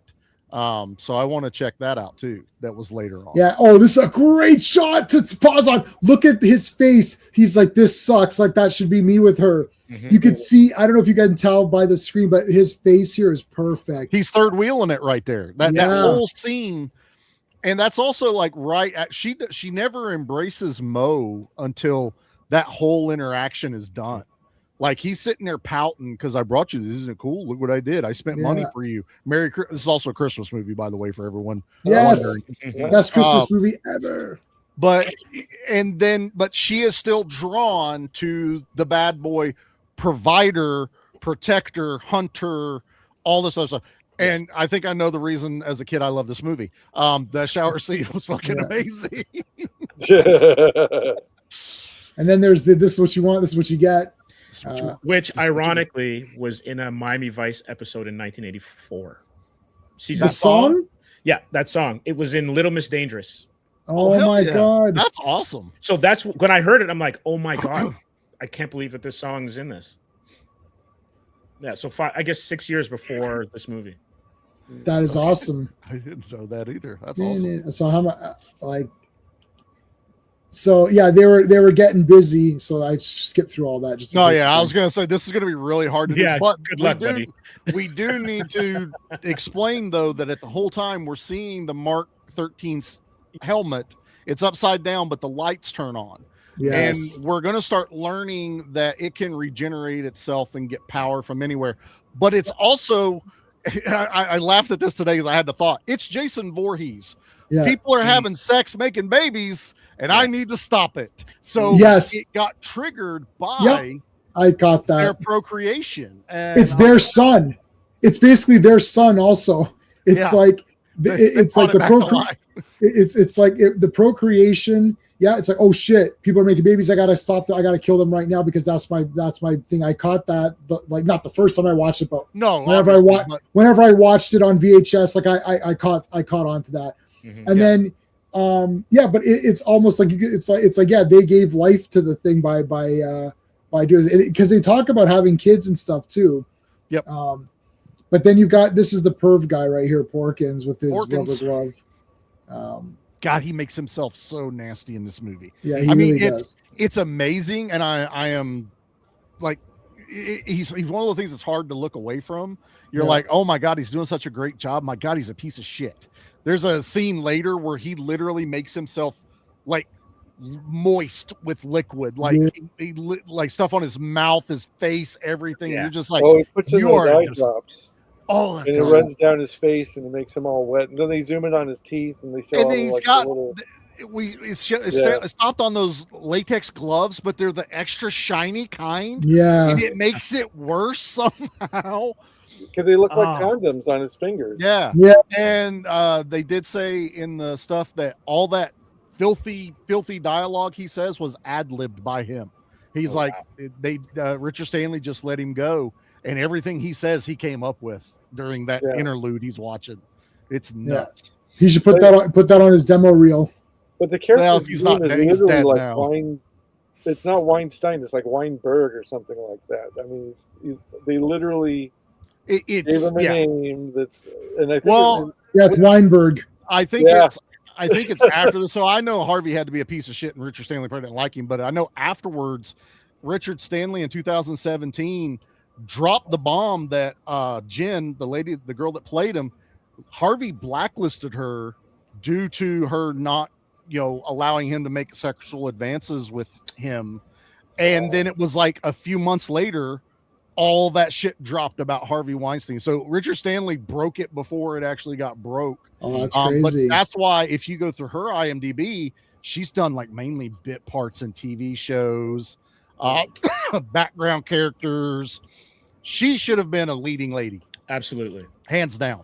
Yeah. Absolutely. She was amazing in this movie. She's also in Phantasm too. So I was gonna put the Phantasm poster out, but Well, you were saying about this adding this girl to the pantheon of strong female characters. Most of the people who do this kind of like geek YouTube stuff, they always go, "Oh, it's Princess Leia, oh Ripley, oh Sarah Connor," and it's kind of like because everybody knows those characters. But like especially you guys who do Action Elite, almost all of the movies that had really great strong female characters were like direct-to-home video movies. Because Cynthia Rothrock, Hollywood being the sexist pigs that they are, would relegate those kind of characters to the B roll. So they were not confident enough to give Cynthia Rothrock an A movie role or whoever whoever else you guys name it. You go through you all know the name. Right. Well, we talked about that on Expendables 4 just last week, where it's like they threw Megan Fox on and she becomes the leader of the Expendables, and we're all sitting in the theater like, is this actually happening? What is this? Like, this is crazy. Yeah, it makes you can't. You couldn't. Expend 4 bulls. Like you couldn't. Somebody mentioned, how about Ming Na Wen? Then at least get her on. How about Michelle Yeoh? How about like even if Cynthia wasn't, she would have been too old, I suppose, at the time of Expendables 4 to be, but she could have been the liaison. Yeah, that's or something at least a character in it. Yeah, like They had she, a 200-year-old. for the asylum, so she got the total B roll on that. Out of that era. And they had a 200-year-old Chuck Norris show up. Yeah, Chuck Norris. So you could get any of the surely if you can get Chuck Norris, who really was kind of out of these things. He's like, I'm not getting. Mm-hmm. If you can get Chuck Norris, you can get Cynthia Rothrock in 2 seconds, right? Yeah, glorified cameos is all we wanted. That's all. Right. Yeah. No, nobody was expecting Cynthia to go and be part of the team and fight guys. But you could. But Ming-Na Wen has done a lot. She was around for that. Yeah. And she's been in a few things, and she was on Agents of S.H.I.E.L.D. and stuff. Yep. And you could get her to, you could have gotten her very easily to be, she was in Mandalorian and all of that, or Boba Fett, or one of those. So why you could have gotten her? Could have gotten a lot of female MMA, or like Ronda Rousey was in the third one. She was pretty good. Third one. That's what she was in the third one. At least she could fight. She wasn't an action star, but at least she was a fighter in real life, right? Yeah. Like. That was like the one, like, okay, we can at least believe that. But Megan Fox is eye candy. Yeah. And that's it. That's all she is. There's Shades getting high. Tripping acid. Yeah. Now his whole thing, he needs to escape the world he's in because he doesn't have the girl that he loves and he's on shitty Earth. His is a ritual that he enjoys and prepares for, and he makes it a big thing. Mm-hmm. I think the others don't. She's just like, well, I'm smoking weed because I'm just, I'm working on my art, and like, it's not a big deal. Like, this guy's turned it into a ritual for himself, right? Is this his version of ayahuasca? Yeah, basically. That's kind of what I was thinking. I skipped ayahuasca. My skull man went, and I'm like, yeah, I think I'm good. But then, my buddy Skullman went to ayahuasca. He did ayahuasca or whatever, and he's like, oh. But I do love the imagery we also get that gets brought back into it, because you get the Indian goddess, demon, whatever it is. Kali's in there. Yeah, Kali with the multi-arm, which is what the Mark 13 is going to be later. The spider imagery, but I like Shades. I kind of wish they'd have done a little bit more with Shades. He does kind of puss out towards the end of it because he's still high as a fucking kite. Right. Well, that's the thing. In some of these movies, they, like the guy who mentioned about the Romancing the Stone, like, they're just chilling out with some pot or whatever, and then like something happens, and then they somehow magically snap out of it. And they're fine. They're sober. Fully in the moment, and it's kind of like, I don't think it works that way. Shades is still chasing the dragon all the way to her apartment later, not knowing what's going on. Where it's at. Also, this guy gets into classified military documents really fucking easy and prints it all out too. Mm-hmm. And just like long things of the Mark 13 project, all the recordings. Like, what kind of like hacker BS are you pulling on this? Plus, like this in this world, like, especially that scene, it's like they recorded everything that was said before he dies, and then played it back on a loop so the guy could hear it, so he could hear it, and it's like, hey, that's a trope, but I'm fine with it. It works. I like that, like, Cronenberg uses this a lot, and so I like when there's like these rando like either just like a screen, someone's watching some news report, and I just love those so much. Like in movies, it's very easy. It's a very easy trick to do for world building. Verhoeven does it masterfully. Oh yes, 100%. He is the grand. I remember when I first saw RoboCop. And then, like, if I hadn't watched it for a year or whatever, I remember all the commercials. Nukem, all the news. Yeah, the news, the strikes. Who is he? Where is he? Where does he come from? He's OCP's newest, like all of that stuff. And then, like, even talking about Ed 209, where it's like you can hear it in the back. It's like oh, the military. It's like they're threatening to cut the funding, and you're like, oh shit, they're gonna cut the funding on the Ed 209. See, they all stole that from American Flag and from Judge Dredd, though. Yeah. Everything comes back to 2080. And American Flag. It really does. Yeah, so here's where she's using the skull. So here's going to be the beginnings now of the forming the Mark 13. Yeah. Now, Mark 13, the Bible verse at the beginning of the film, was an accident. That was Dylan McDermott who had said, "Hey, why don't you use the Mark 13 thing?" And he was just called Mark 13 because 13 is a bad number. And he's like, "Oh, Mark." That was a coincidence. Stanley did not know. Richard Stanley did not know that Bible verse would work with the movie or whatever. That was a coincidence. And it's not the exact thing they say either. Right. You know, they change it, but it was like even all the way down to Dylan, Moe reading the Bible. That was his whole idea. Like, Richard Stanley wasn't trying to make like a religious statement out of it. It's threatening. Pakistan's threatening the border. I remember all of the commercials. Pakistan's threatening my border. You haven't dismantled your stockpile. You haven't. And it's like no more military aid. Yeah, it's like Nukem, the new family game from Parker Brothers. Or whatever it is. You're like, what the hell? Yeah. Pakistan is threatening my border. That was the best. Love all this montage of creating the mark. Because she's had this sculpture, and I love this. She's had the sculpture in her gallery, her apartment, and it was missing a centerpiece. So you're just immediately, and I'm gonna break everyone's heart. It is not the American flag that she painted on that.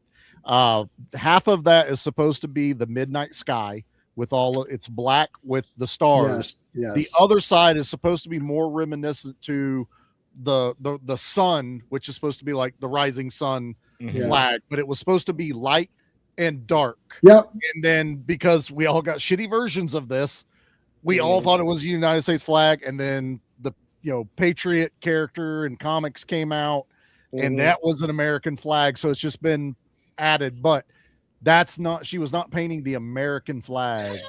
It was a light and dark type thing she was doing. Yeah, they said that in the commentary or wherever. Yeah. And I didn't know that till this set came out.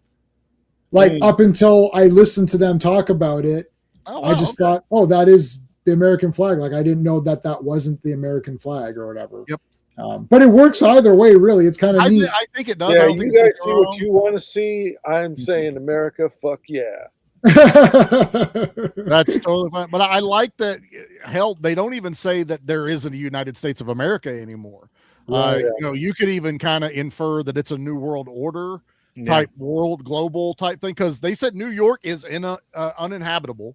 Right. And you're gonna Steve, this should be totally right up your alley. It's very 2000 AD. It's gonna be like mega cities and blocks of places to live. Everything goes up instead of out now in the post-apocalyptic world, and you go up into the high rises. Yeah, like this could be in Dredd, in the movie Dredd, in the Dredd movie, not the Judge Dredd movie, which was definitely a different look. But in Dredd, this could be part of Dredd almost. Like this could be part of Dredd's world. But this looks like, I always would have thought like this would have been perfect with the ABC Warriors. Yeah, that'd be awesome. Was in Judge Dredd. So yeah, those guys were badass. Again, it's all 2000 AD. We get it. Yep. And then when we do Jugger eventually, that just looks like it's part of. You could just put that in between the Mad Max movies and pretend it's part of it. Yeah, that's why at this point I hope they never try to make another Dredd movie, because we've got plenty of old timey post-apocalyptic movies that are perfectly good that covered the same ground. Yeah. And hopefully they don't do anything with Blake 7, which I saw some people talking. They might do Blake 7. We don't need the Taika Waititi Judge Dredd movie. I don't think even Taika Waititi doesn't want that. Well, there's a Rogue Trooper movie coming out later. I was going to say that's still being worked on, so nobody cares. Exactly. I'm curious. Well, I'm going to watch it for sure. I wasn't asking for it. As someone that likes that universe in 2000 AD, I was not going, wow, I can't wait till we get Rogue Trooper on the big screen. Yeah, if I did Rogue Trooper, I would just have it super violent. He just destroys everything. Like, worst case, if you don't know what to do, just make it violent. Yeah, and then you're gonna get through some. You'll get through some people. Right. There's the full thing there.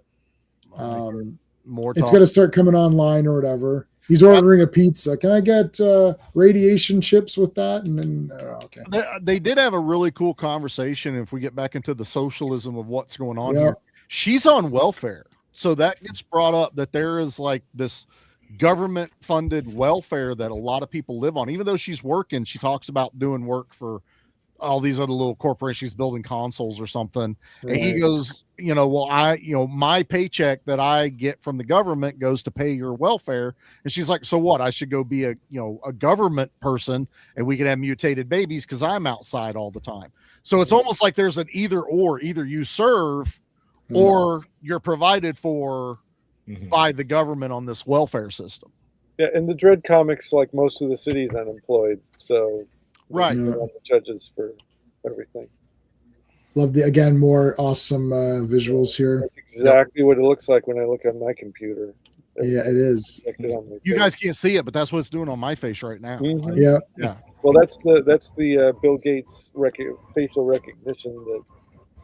Yeah, I hate to tell you all this. These little fuckers like flash in certain lights because it's always reading your fucking face.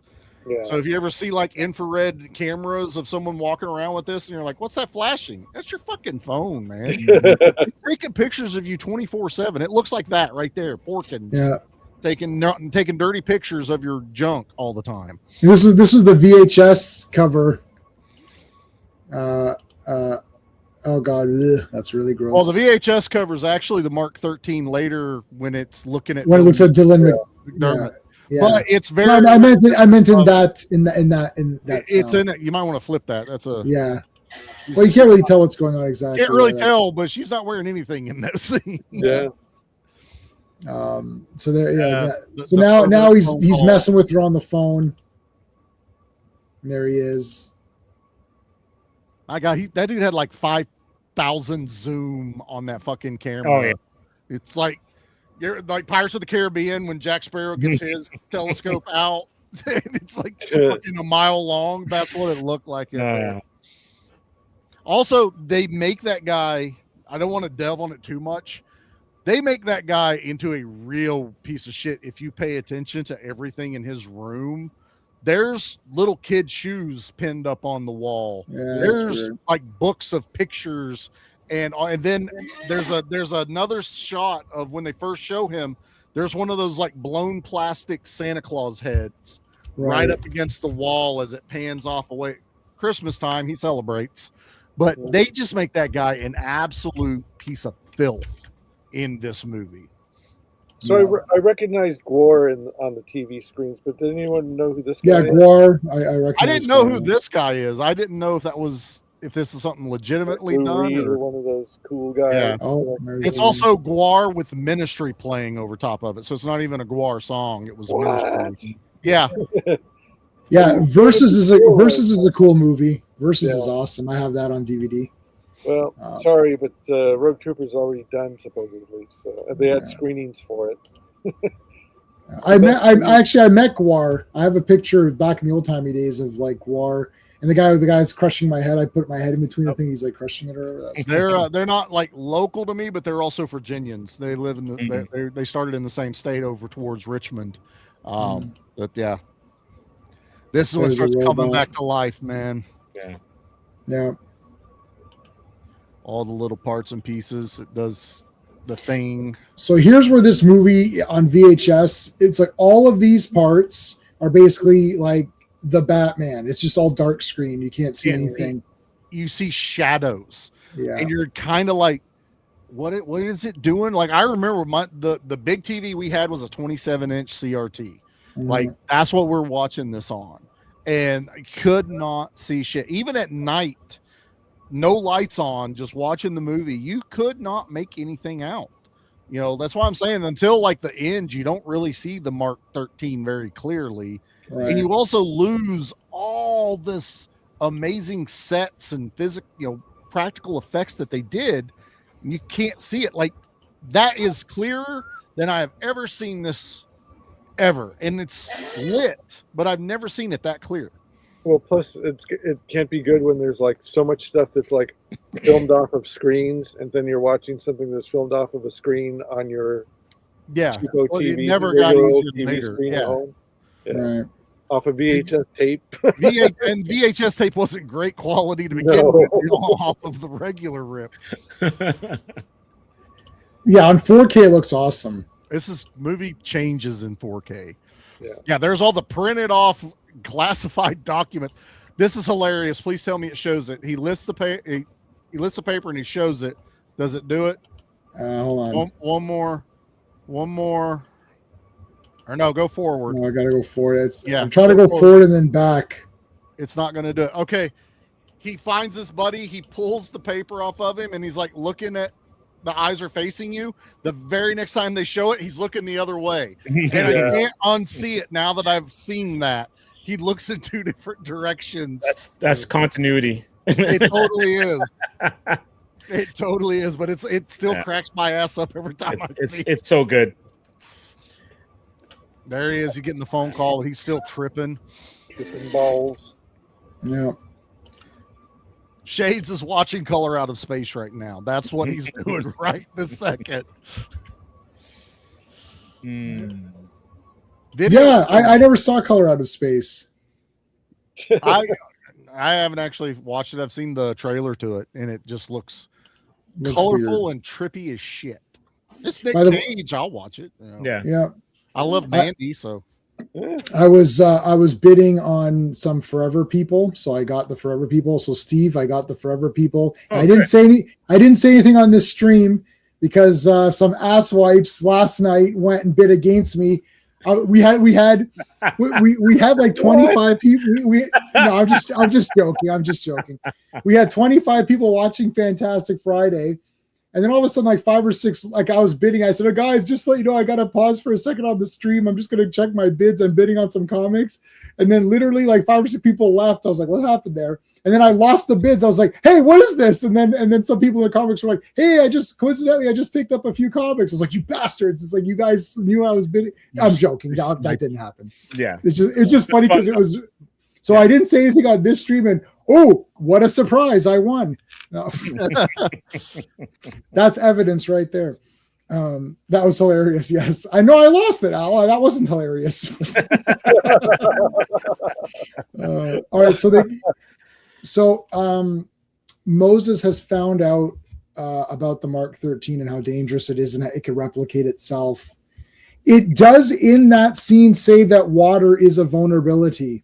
Yeah, to its if you're paying attention. Wiring, it says that's why that particular prototype was destroyed. Basically, it was in humid area, and it was only developed for arid temperatures, which means desert. Which is stupid. Why would you not test it in every? I guess because it's never rained there, they never thought about it. But yeah, water is its vulnerability, like a squirt gun vulnerability to it. Okay, so he's still watching. I mean, there's a lot of this. This is where kind of my wife tuned out. She's like, "Yeah, this is just like no." Yeah, I was like, "Yeah, this is pretty rough." And I think a lot of people are like, "This character." Well, I mean, this character is going to get killed. Obviously, it's a horror movie. I think it makes his death easier. Now, the Mark 13 has attacked her, so you'd see that part. It like appears behind her, shreds the bed. I'll be back in just a second. You guys can talk this out. Hold on, I'll be back. Yeah. So the Mark 13 shreds the bed because she wakes up from a dream. Yeah. And he has watched all this happening, but never put together it's a robot. It even looks him right in the fucking face through the window, and he still goes, "You know what? I'm gonna go over." And she's able to let him in, but it's at that same time the Mark 13 locks them out of the console, so they can't reopen the door. And he's coming in as her neighbor, and I heard this whole kerfuffle going on. "Oh, I know some computer stuff. I work on consoles. Let me take a look at yours." All while being the most sleaziest, nastiest piece of shit, even in trying to talk friendly to her that you can imagine. He pulls that thing too, like, "Don't you remember when I was putting all the systems in and you gave me some coffee?" And it's kind of like, "Oh, sure, I remember you having a cup of coffee." Yeah, but then he this is just it's his character. There's also comes a point where he starts dropping little things of "I've been watching you" type. Like, "Oh, where's your boyfriend at?" Yeah. "Oh yeah, he's a nice looking guy." Stuff that if you were my neighbor, you probably didn't see him, or you wouldn't know those tiny little details. And he's testing the waters. he's the predator at this point, and he thinks she's prey, and he's playing around with it. Again, motherfucker, you just saw the robot. I don't know what you think you're going to get done with this robot running around. Well, but and she's not buying it either at this point. So at this point, I'm going to be with the people who are kind of like about it, because I thought, as entertaining and creepy as this scene was, I thought it played out way too long for what it actually has, for how much it actually has to do with the plot. Yeah, it was pretty long. Like this. Sorry, I'll be back in another second. Hold on, bring I'm it just up to changing my 90 minutes scene. No, I mean, I do agree with you to a degree of it. I think to me it lands back onto this where she's so protected from the filth of the outside world. The filth has now got into her isolation, her bubble. Mm-hmm. And it's supposed to be filthy. It's supposed to be grimy. And like a lot of horror movies do, if I want a really meaningful kill, I gotta hate. I either need to really hate the person, or they need to be my favorite person in the entire movie, and you still want to kill them. Like, I need that emotional connection, good or bad. And the way he just keeps getting creepier and creepy, he starts singing, and she's like skeezed out by it. To me, it almost lets the audience somewhat forget that there's a robot, because the robot's not in the room anymore. Right. Like, it's gone. And then, he makes the comment about your blinds are closed. At first you're like, oh, it's because he's been watching her through the blinds. He wants to open the blinds, but then she realizes I didn't close the blinds. Right. Oh, fuck. Yeah. And then there's just this realization. And then when that thing pops up in this scene right here, it just eviscerates this filthy character. It just makes it like, this is my favorite death kill in the movie, because this is the Ed 209 just shooting and shooting and shooting and this shooting. Is killing Kenny. And what's even cool, if you really want to get into it, the Mark 13 has a specific way it's supposed to kill people. Like, its main thing to kill people with is the drug, because it makes you enjoy your death. You're going to be happy while you die. Well, the Mark 13 stabs him with it first. Mm-hmm. And then goes, nah, you're not going to enjoy this. And fucking just goes to town with its phallic drill, drilling into him, grabbing his eyeballs because he's been watching her. So you see the eyeballs, and then bouncing his fucking head off of the floor. You're just, as a horror fan, I'm just like, yes, more, please. Well, I mean, that's what you pay to watch this kind of movie for. But honestly, I still agree with everything you said, but I think that whole scene could have been cut down by a quarter to half. I mean, and that's fair. But we've been watching them peep on her already and hate him for that. So. We have. But these guys, the two guys playing chess, I was like, well, where the hell did they come from again? Oh yeah. So they're going to be important later, because they're all part of the guards they're all part of the tower, like the building guards. I got that, but I was like, well, but to me that that whole thing was like, we're starting to get into territory where like we got to get this 7-page comic book story into 90 minutes. But that's that was what I was getting ready to say. They still did this in 93 minutes. Mm-hmm. Like, that's still a quick movie. This is the perfect length for me for a movie. Yeah. So while there is some stuff that maybe they could have played around with and moved around, it's not like I need it shorter. Like, the movie plays in a perfect amount of time for me. Okay. But yeah, like, this was almost 2 hours. I'd agree with you 100%. Yeah, let's eliminate this scene. Let's eliminate this over here. You're looking for stuff that, I don't need all that. But in 93 minutes, you've taken all of this and went like this to it and put it in there, and it still comes out cohesive. It's a devil deal, because they've got the very limited, but it was made for less than $1 million. So they've got or actually, I'm not sure if it was made for less than $1 million, but it was kind of like somewhere between, a little more than $1 million or whatever Great Britain pounds, So it's still cheap. It's also, I can see it all. Like, I'm not like, we just did Expendables 4, and we're like, what do you mean? Where's the $100 million budget? I don't see it. God.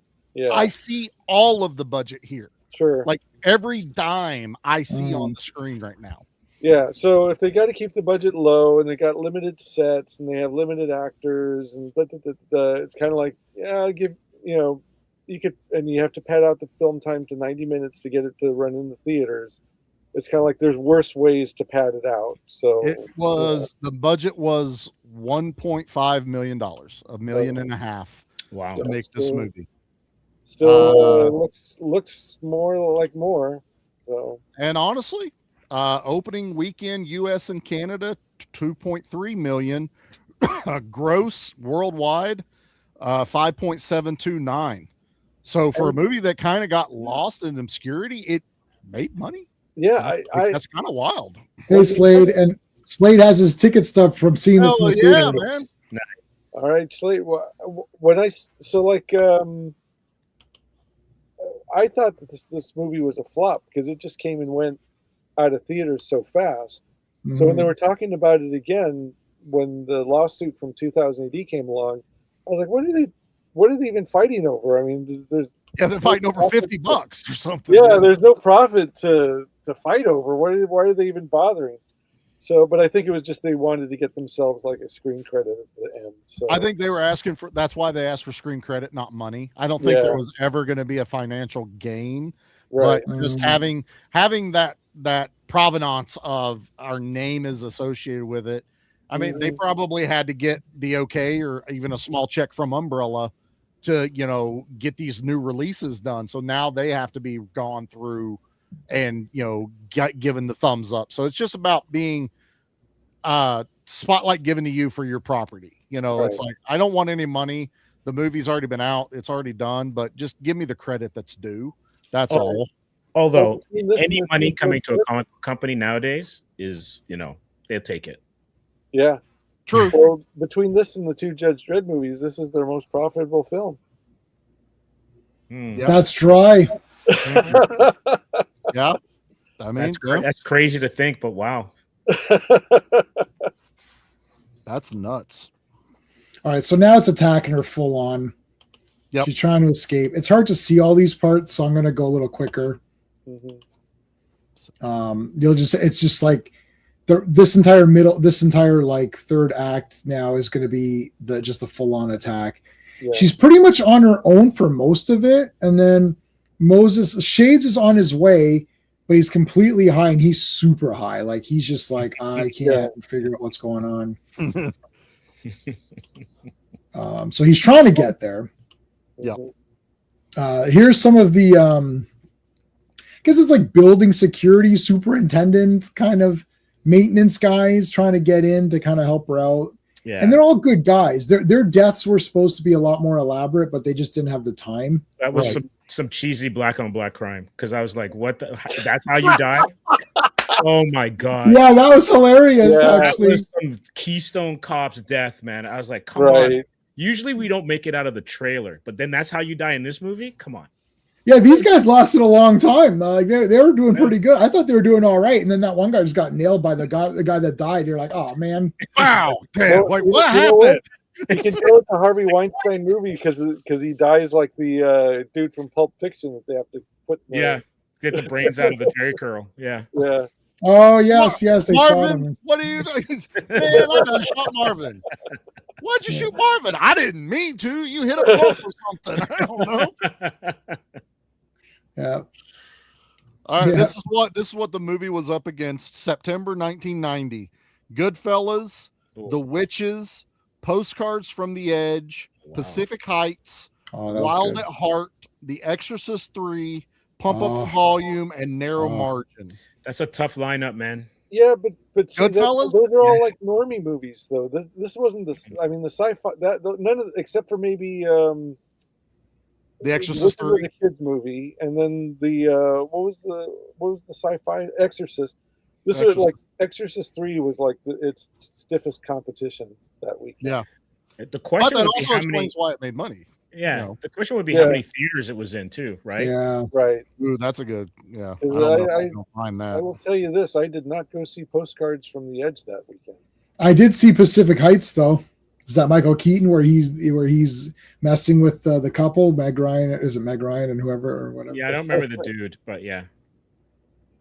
I liked Pacific Heights. That was good. So I wouldn't have seen this in the theater. There's no way I would have known about it. It didn't play like I'm living in a place I'd go see it at the mall. Like that's we'd go to like Woodbine Center Mall is where we would go when that was open. We'd go there to see all these movies. Or what was it called? Skyway or something, or Skyline. Hey Scott, how's it going? Hey Jensen, how you doing? Hardware released in 695 theaters, and it debuted at number 6 in the U.S. box office. Wow, Ooh, That's actually pretty high. that is. Yeah, so not bad for a I don't movie know so how far. long. 2.9 week average run in the theater. So 3 weeks it ran. Also, too, though, this was the age where, like, you could put it in the theater, run it for a month, and then you'd make your money in DVDs as well, too, right? Yeah. We're at 90, so they probably were ready to drop it onto VHS fairly quickly. You would have to think you're hedging your bets on that as well. Mhm. So, and that global isn't going to include rental sales. And I know this movie is mostly people rented it.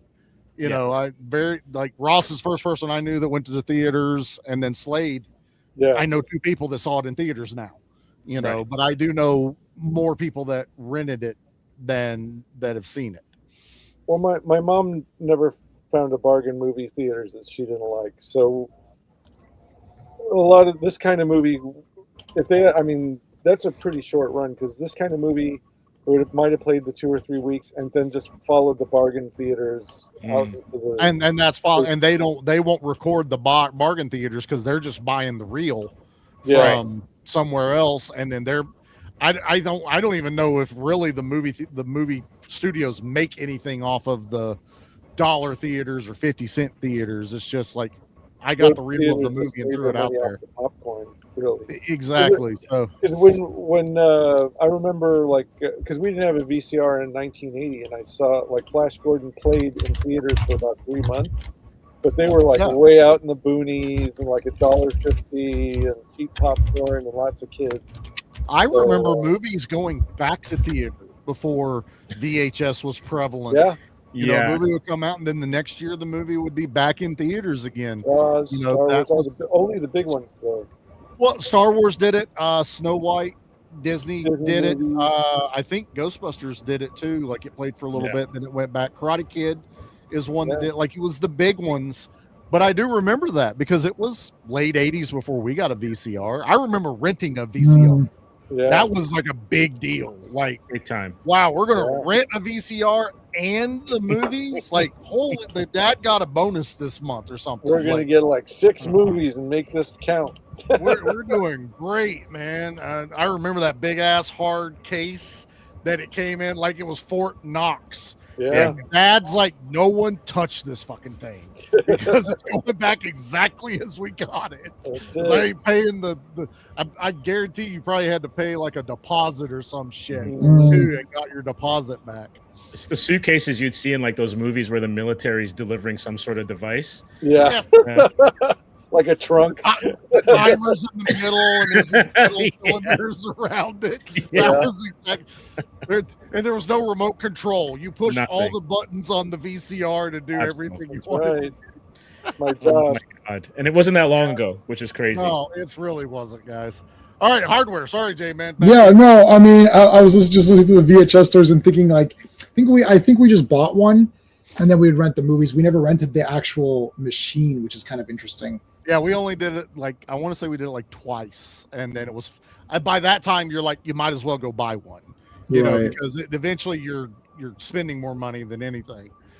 Well, she's hanging off the edge here, which is kind of cool, and then she smashes through She's this. hanging off of an electrical wire. Yeah, man, this Yeah. was tough. Yeah, because he couldn't reach out to save her, or it would kill them both. Right. Because he would ground her out. Yeah. Also, I never knew this till the 4K. He's a The cyborg. the Mark 13 is right there Mhm. next to where the wire's connecting, attached to the building. Yeah, so he's like in between them or whatever. He is in between them, and yeah, Dylan's got the robotic hand. Hand. But I think even just a normal human that would have no, conducted. she would, we're totally grounded. I Yeah. thought her hand. I'm pointing at the screen that you can't see, but I thought her hand had been turned into hamburger from that whole incident there. Like the way she's lying on that table. That does look way more. It's just because her hand is on where their food was. Okay. Oh yeah, it's like she's gripping. So it landed like in a sushi bowl or something. Yeah, like it's just like that's just a weird. I don't know why that's just an unfortunate or. I mean, they play it up like she's dead. Like that's what they're doing. You Mhm. see the way her legs are twisted. She doesn't move for like we get this entire interaction now between Mo and the robot, and Mo. I think it's at this point the robot's already stabbed him, so Mo's got hit with the death drug.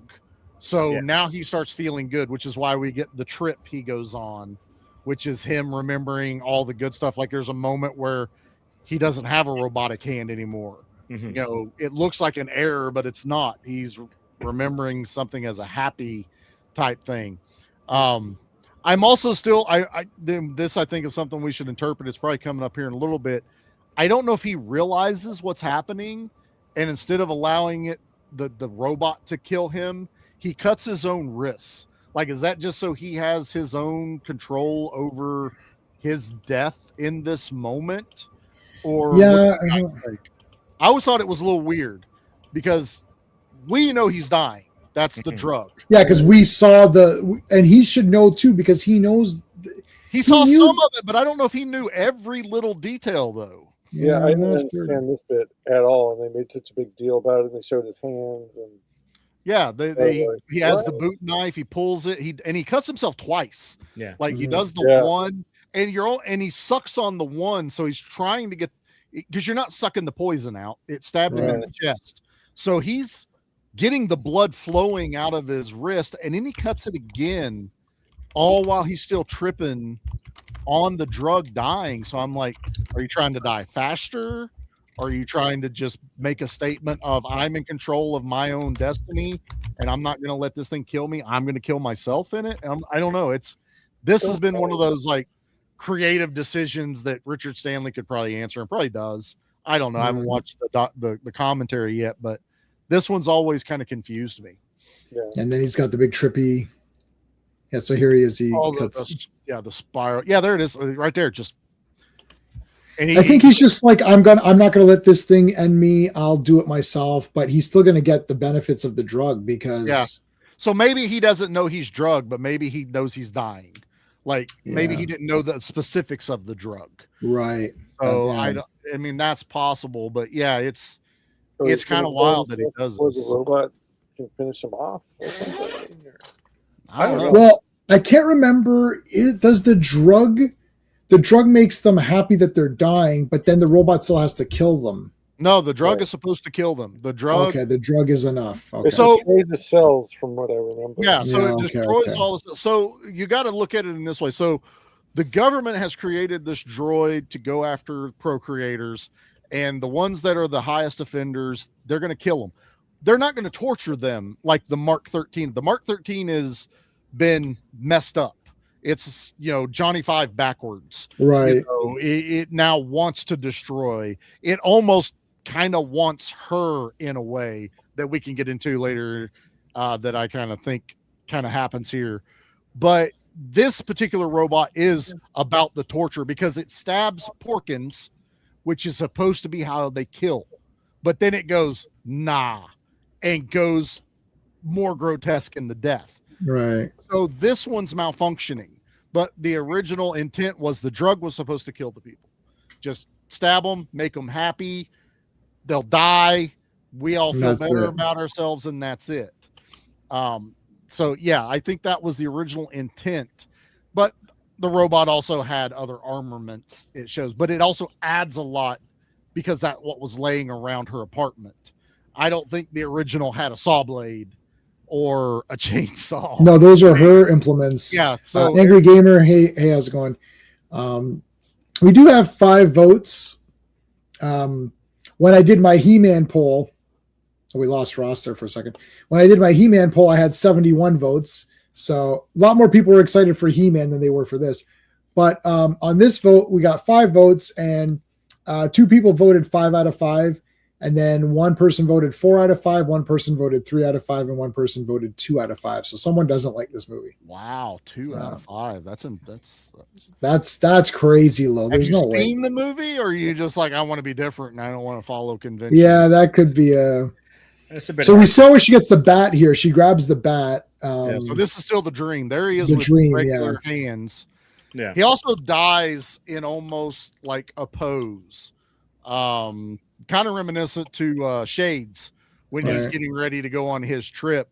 Dylan dies in this like peaceful state. But yeah, you can see that hand that's sticking up should have been his robotic one. Right. And so he's got 2 human. Plus it's also kind of looking like normally she's ignoring him. Whenever he's talking to her and she's laying in bed. This one, she turns, she's engaging with what he's saying. They embrace again. So he's seeing that perfect relationship Right. that he was wanting from her that she just couldn't give. This scene right here, Let's go back. Hold it's on. very hard to see. So she gets the baseball bat, but the way Stanley did this shot, because they're on the floor below and she is leading everyone and the people are following her and she's bloody. She's got the bandage around her head. Looks like a bandana, got the bat. I swear, dude, to me, it just invokes like coming up out of hell and just going to battle. And whenever she finds Mo, it's like this almost angelic look, like he's almost lit a little brighter and she's gotten to her prize or whatever it is, even though he's dead. But there's a lot of like visuals here that invoke, hell and heaven and all these other like just these state of minds almost that Stanley likes to do. Yeah. She's coming to save Mo. She's saying, "I'm coming to help." Like she's become the hero. Oh yeah, she's a hero. But when you, we can't get probably to pause perfectly, but they're ascending the steps. It's like she's coming from the depths of hell, and it's red, it's dark. There's blacks everywhere. There's blood, and she makes her. God, this kill. This is the second best one to the skeezy motherfucker. Yeah. I hated that the dude had to die, but man, the blood squirt. It's horror, man. They gotta go right bad. there. Yeah. Yeah, I mean, you can even see the blood spray, just like those old samurai movies where it's just fucking spray it out on top of everybody. It's the yard sprinkler, and then the way the movie keeps going, but those doors keep closing like their teeth. Yeah, and just again, man, it's just like this hellscape that she has to go into to defeat this demon. Is so wild. It also, the way the door is constructed, it's like anything that is not organic is basically death, right? Yes, you're right. Technology is death, like anything metal, whatever. Yeah, saws. It's like the building is turning against her or them. Yeah, and J-Man, the saw, the weapon, everything now has become a weapon that has just been a tool of creation all the way up until technology gets control over it. Right. And now it's a tool of destruction. Except for the water and the wood. Those are oh wow. Those are the only two weapons that can be used, right? Is the most primitive. Yeah. Those are the only two. She grabbed the bat from that guy who was there. We saw him earlier in a freeze frame. Yep. It's like the world has been designed by Gore.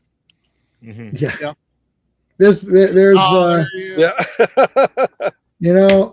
come on. It's terrible. Black on black violence. Somewhere Wesley in my intro is shaking his head too. Don't bet on black. Not in this movie. Don't bet on black at all in this movie. Bet on red because it's all red. I wasn't sure if they were going to make this one, but I did think exactly what you're thinking when I saw that death. I was like, really? No, so that wasn't supposed to happen. It wasn't supposed to. There was supposed to be a way more elaborate death for both the guys, but they didn't have time. Yeah, they just didn't have time. Money was already running out. This movie was supposed to cost, I think, a quarter of what they said. Yeah, and they kept saying, "Oh, it'll only be $500,000 now," and then, oh, we only need a little bit more, right? And then what happened was that it went out to the Weinsteins after the fact. I think it's like it was supposed to be that British theater or whatever it was that was producing the whole thing. And they're like, yeah, we can produce it. It's like, what do you think the budget's good? It's like, oh, this sounds really cool. Yeah, it'll be all in one room. It's pretty small. You know, like he already shot the short film of that. It's like, okay, yeah, we could do it for 200,000 or 300,000. Oh, let's do that. You know, pounds. It was, you know, right. And then it was like, oh yeah, we're gonna need like 5 or 6. They're like, oh, maybe we could do it. I don't know. It's like, yeah, this is like going to be over $1 million. They're like, okay, what is happening here? Like, that's also why the other reason he couldn't do the sequel was the rights got split. Yes, and that's what happens. One owns half of a movie, the other ones that even distribute it own the other half of the movie, and that's how movie franchises get destroyed. Is from lack of funding and going and asking for money from all these different places. Yeah, you're diluting it or whatever. You really are. So yeah, this is just visual candy. This entire like final battle, man. This just like you get to see more of the robot. You get to see Robot Vision as she's running around. She puts the helmet on, which doesn't do anything other than keep glass out of her eyes, but it gives her that other like layer of protection that she's going for. And like we said, she's fighting the most technologically advanced weapon the United States, whatever the world government has devised, with a bat. And you know what? I just realized it when you said the blood squirting like a samurai movie. She's dressed like a samurai.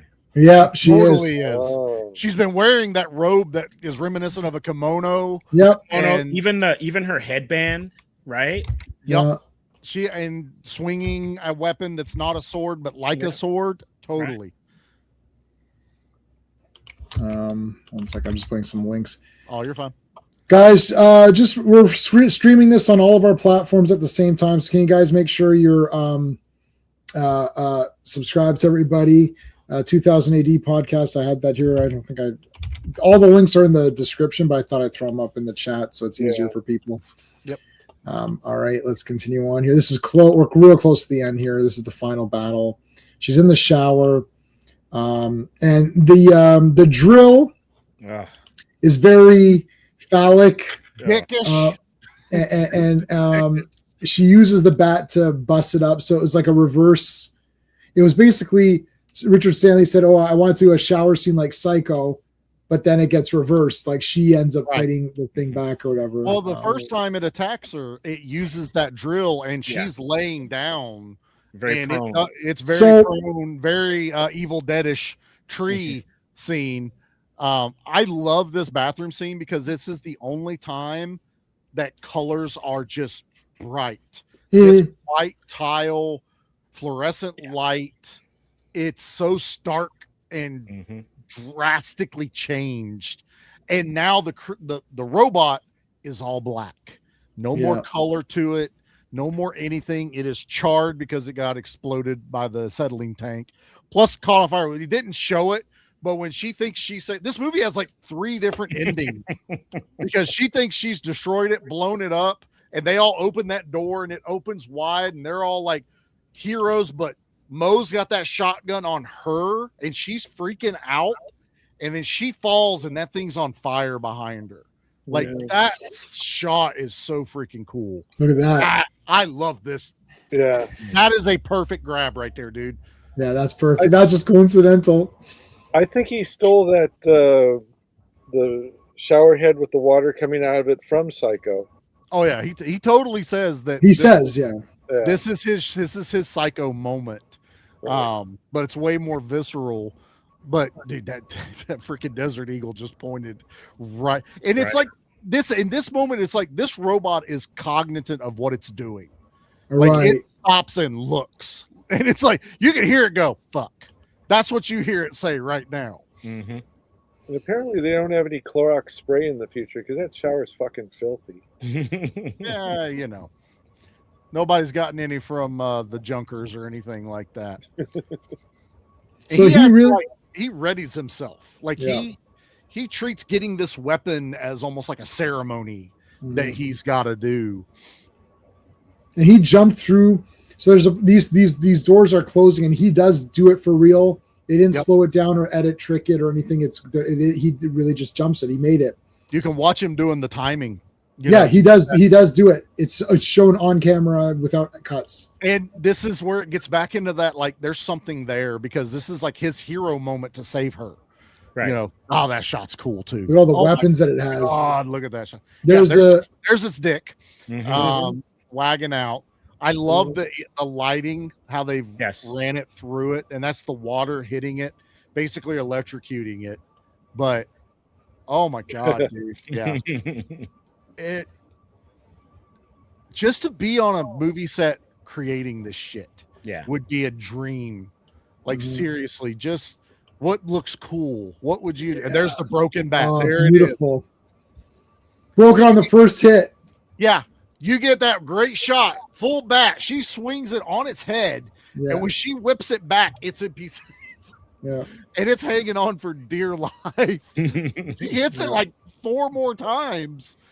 And if you look, I don't know if it'll pause on it while it's broken. Shades is still in the background. Yeah. And he's up against the wall, because if she swings that back too wild, boom, that's hitting him. So he's fearing for his life for real. Now look at this weird. What is this behind her? That looks like, it almost looks like an umbrella. A little bit. It's like an animal or something. I don't know what the hell that is. That's super wild. weird. Yeah. Can't make it out. I can't either. There it is. Now it's dead. Blown up. The head is split in half, which is cool. I love that it goes back and shows the Nomad. The hand looks awesome. Yeah.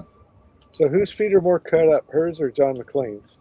Oof. John McClane's, because did you see the thickness of the candy glass in that shower? Yeah, he could just kind of pick it up and toss it aside. That's the only thing 4K fucked up on this, was the show me that it's 1-inch glass candy.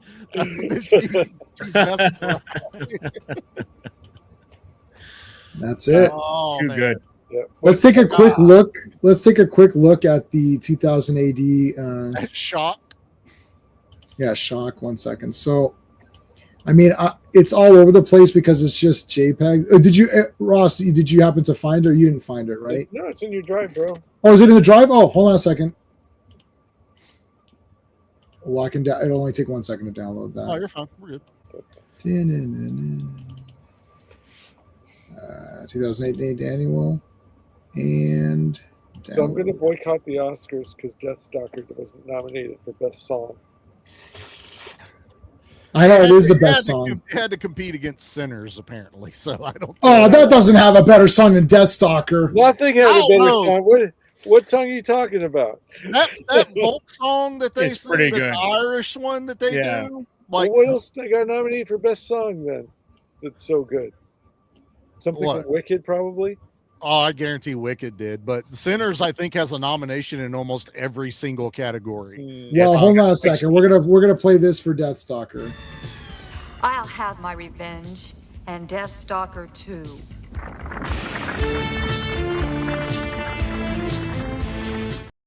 And that music, that music is in it. And because I pre-ordered the full Deathstalker thing, so I'll have the CD soundtrack, which I will give to you guys. Oh, I will make sure. And I have the Deathstalker song on iTunes. I bought it on iTunes after we saw the movie. I think you uploaded that not too long ago when you put all the movies, because wasn't it part 4 that was really hard to get? So you put it. You're the guy who got part 4. Oh no. Was that you? Yeah. No, it was that. Oh no, you got me part 3. So part 4, I actually put part 4. I was gonna say, I thought we had all of them in the drive. No, you do have them all. Yeah. The part 4 movie, I have on VHS. It's right there. Yeah. And I put it on DVD. Oh, nice. So, and then I had put it on DVD myself, and then I put the DVD in digital, but I lost it. But Sean had it. Oh, nice. So Sean's like, you gave me a digital version. I was like, oh. So now 3 I was going to do, but I Ross already had it, so I just grabbed Ross's, and then 1 and 2 are on 4K, which I have, and those are available everywhere. Yeah. All right, so let's take a look at Shock. And I'm like you. I had 3 on VHS, and then I acquired a digital copy elsewhere. Right. Because It was the only way we could do it for a longest time. still You had can, to do it. still can. Yep. So look at all this. Hey, was that Space Odyssey? Oh, here's Shock. filler. No, that's not it. No, No, that's Shock's later. but that's one of those going. Future Shock. Ooh, look at that. So that- Robusters. So that's where the ABC Warriors came out. It was Robusters. Mhm. Yeah. And we're just gonna do Shock. We don't have time to do this whole thing because I gotta. All right, yeah, we got a shot. But this is what we do when we do Fantastic Fridays and Earth's Mightiest Mondays. We just read the whole comic together with chat. Oh, Those are like really pretty good. And the He-Man stream, I know you guys, a couple of you guys missed it. That had like 50 people watching live and 71 unique votes came in for that. And that's just, I admit, for I mean, your generation, that is a cultural. I had Yeah. no idea. I had no idea till I started talking to you guys and seeing just how much in love with He-Man you guys are. Still, yeah. I didn't pass it, did I? know it's. No, I think yeah, it's, it's towards the end. way at the end. It's almost the last one in this issue. Because that's how little space they had to fill up. Just give me something, and they threw it at the end. I've read this one a few times. The story or the Shock story. I've only flipped through this particular issue like once or twice. Okay, how did I miss it? it's Oh. really short. Do we know what page? Well, what will it say? It'll say what page it's on at the front, right? Oh, wait a minute. This is the 2000 AD annual, right? Go back to the Yeah. cover. Yeah. Go back to the cover. Oh, yeah, no, that's not it. It's Dread the Annual Judge for Dredd annual. 1981. Oh, it's the Dread Annual. So that's the one that you got for me. Was the wrong one, but that's So this must have something else on it, or is that the one that you asked for? I think you asked for this. yeah. Well, I said, yeah. Can you give me the one that's got that story? And then you said that's the one you gave me, and I was like, oh, thanks. And no, So wait, but I do have the Judge Dredd Annual because I definitely. Yeah, 'cause- Let me. It should be the one that's behind Ross right now. Annual 1981. No, I don't have it on this computer. It doesn't matter. I've got photos of it. Just So- flip Yeah. those. That's enough. We can walk everybody through it. okay, well, I can send you a link. No. I can't use that site. What the That Barney site- site? What you can try, but like it messes up my thing every time. Hmm. Share screen. See, I have to look at it like this. Well, that's the only irritating thing. That's it right there. So there's the page one. You could see like they bring Shock. He's the boyfriend. He comes home, right? That's the So- head right there next to the. That's the head. There's the skull head or whatever. So that's page. That was page one. Was that page one? Yeah. So I guess this is. Is it? Did it open it or did it go into another window? Oh, it's in another window. Oh, that's gonna be fucking irritating. Hold on. This is only gonna take a second. That's fine. That's I just really want to see it jump out of the vacuum bag, which I think is fucking hilarious. right. Hold on. Like, really? Like, I'm going to vacuum up the parts and that'll take care of it. And then it busts out of the fucking bag vacuum. Okay. I'm just converting them to like. Oh, you're fine. 1 second, almost done. I saw when I first heard about this, like, There. you kind of thought that it was like, oh, it's just kind of similar. But dude, when I actually read the whole Shock thing, and I was like, she gets in the fucking fridge, like every. Yeah, that's really exact. Yeah. Like, yeah, you didn't just happen to make the same thing someone else did. You Well, knew about this. He's a soldier going off to war who buys Yeah. her the thing as a gift, and it's kind of like, I mean, there's a ton of similarities when you read it, but then there's just points when it comes like, there's no way you can argue this. Like, right. See, look, he's out in the thing, and look, he meets this guy. that's the right. Joker. Yeah. That's Alvy or whatever. Yep. Right. He gets the thing, goes back. There's like, hey babe, hey, how's it going? Yeah, I got you this awesome little skull thing. all right, take it easy. I got to go.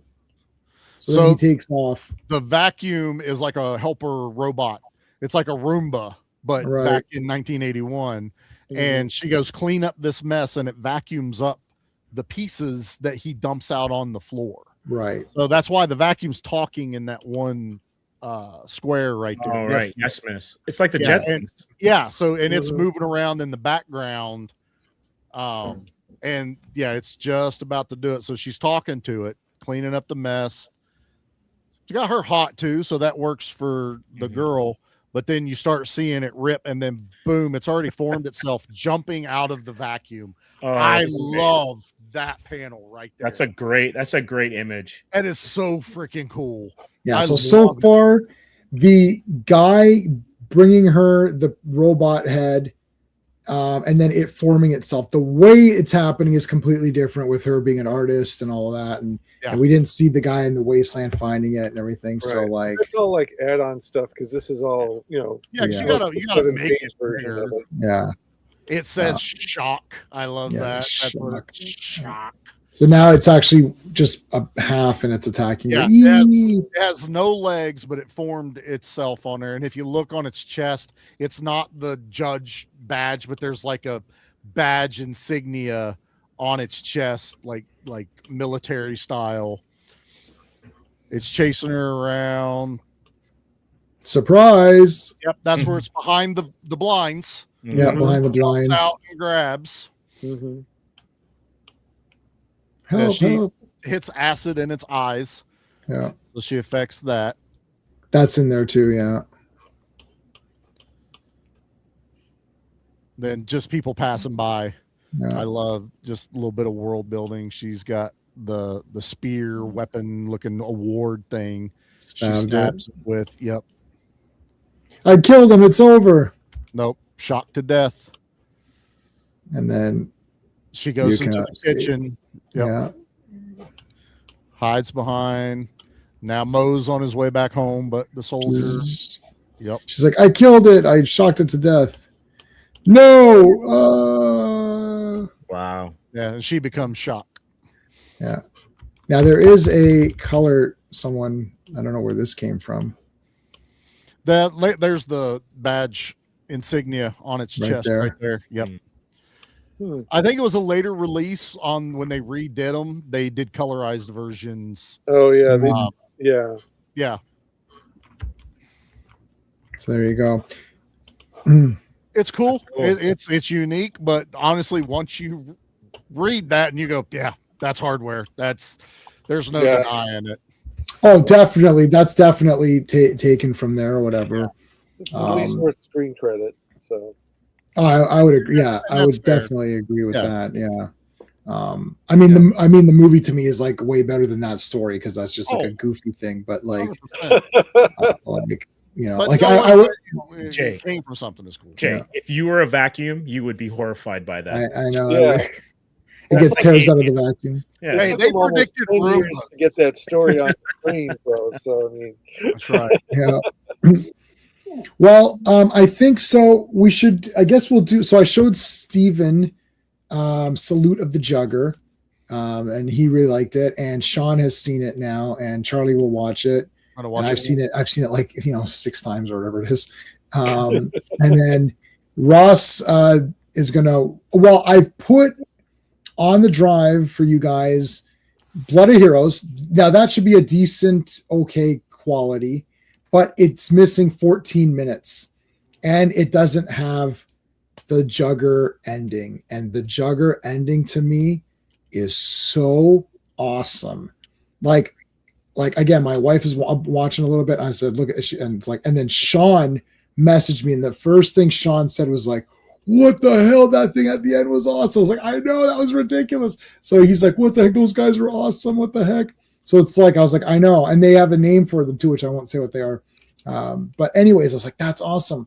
That's all cut out. So I have Salute of the Jugger on the drive, but I think it's like the VHS version, and it's not even widescreen.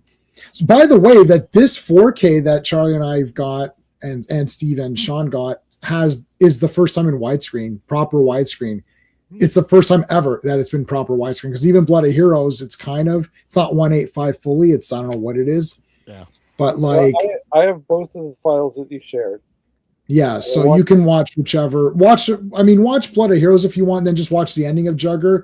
And I'll just tell you, there's a scene missing in Blood of Heroes. So Blood of Heroes has a campfire scene, which Salute of the Jugger doesn't have.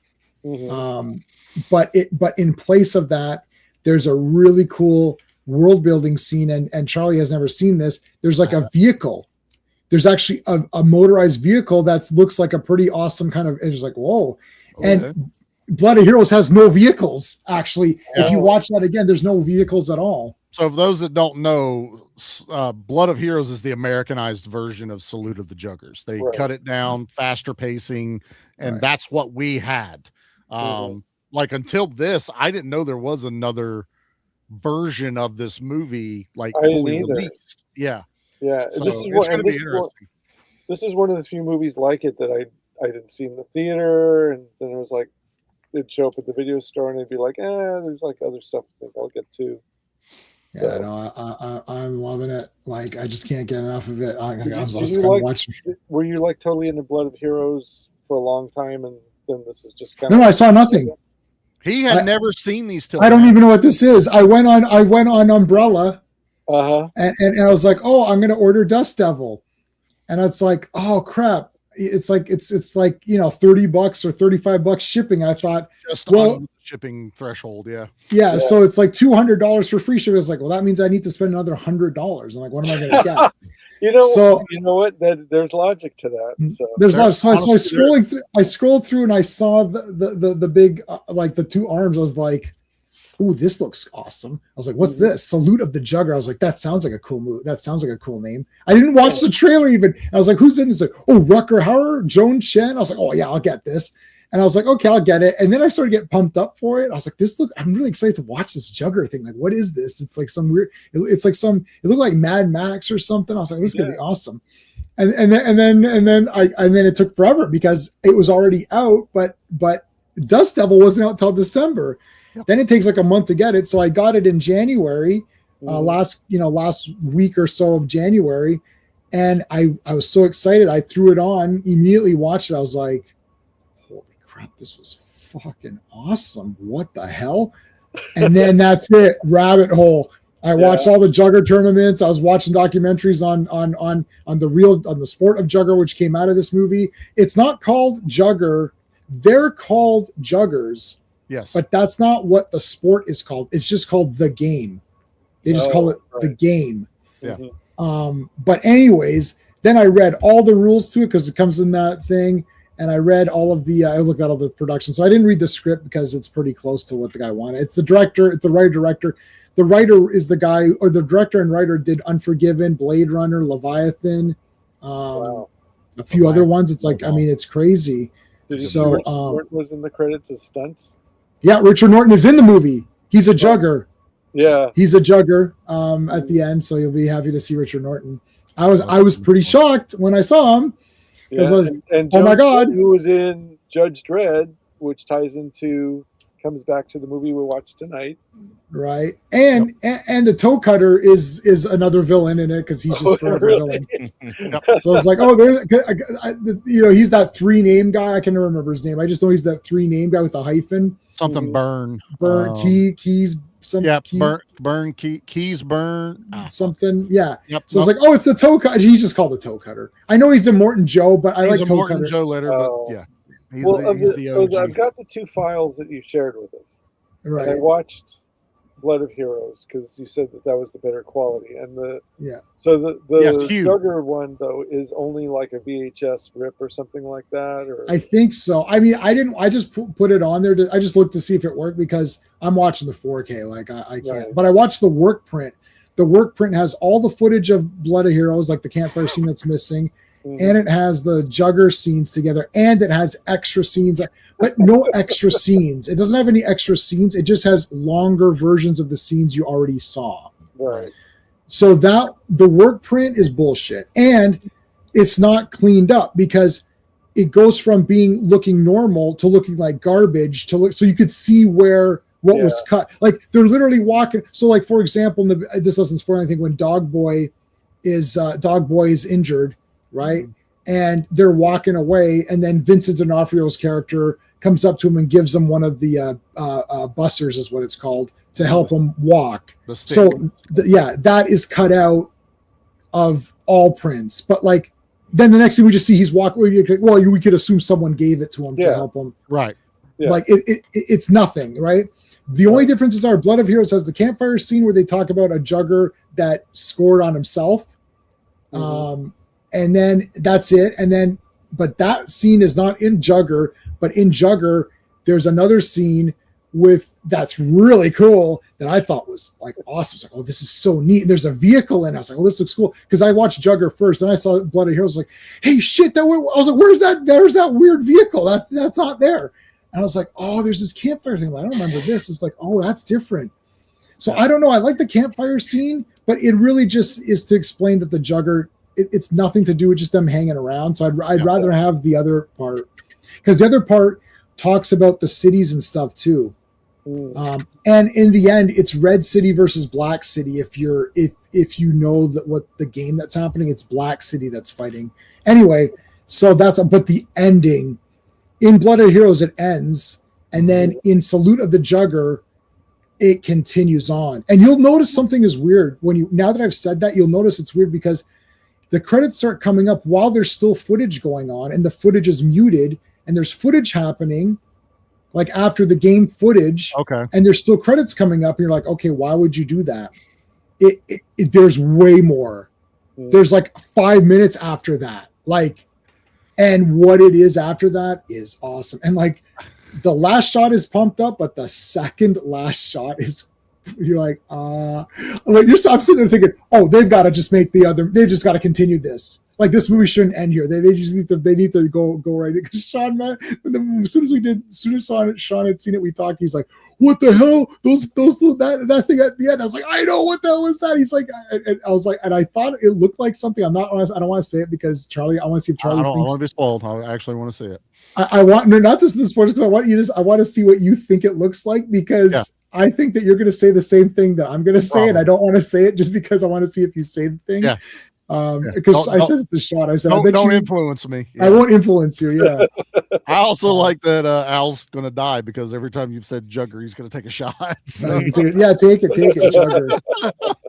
But yeah, so the Blood of Heroes is the American version, which I mean, had I seen the American version, I'd be like, this is awesome. Like, it's a damn. I remember enjoying it, but like I told you, it disappeared into obscurity. Like, never got any new releases. Was it a VHS thing back in the day, Charlie? Or yeah, it was just a VHS back in, I just remember it because it was always right with all the other like post-apocalyptic movies where we would rent movies. You know, so you'd have like Wheels of Fire and the Brooklyn movie, like all those Italian rip-off ones.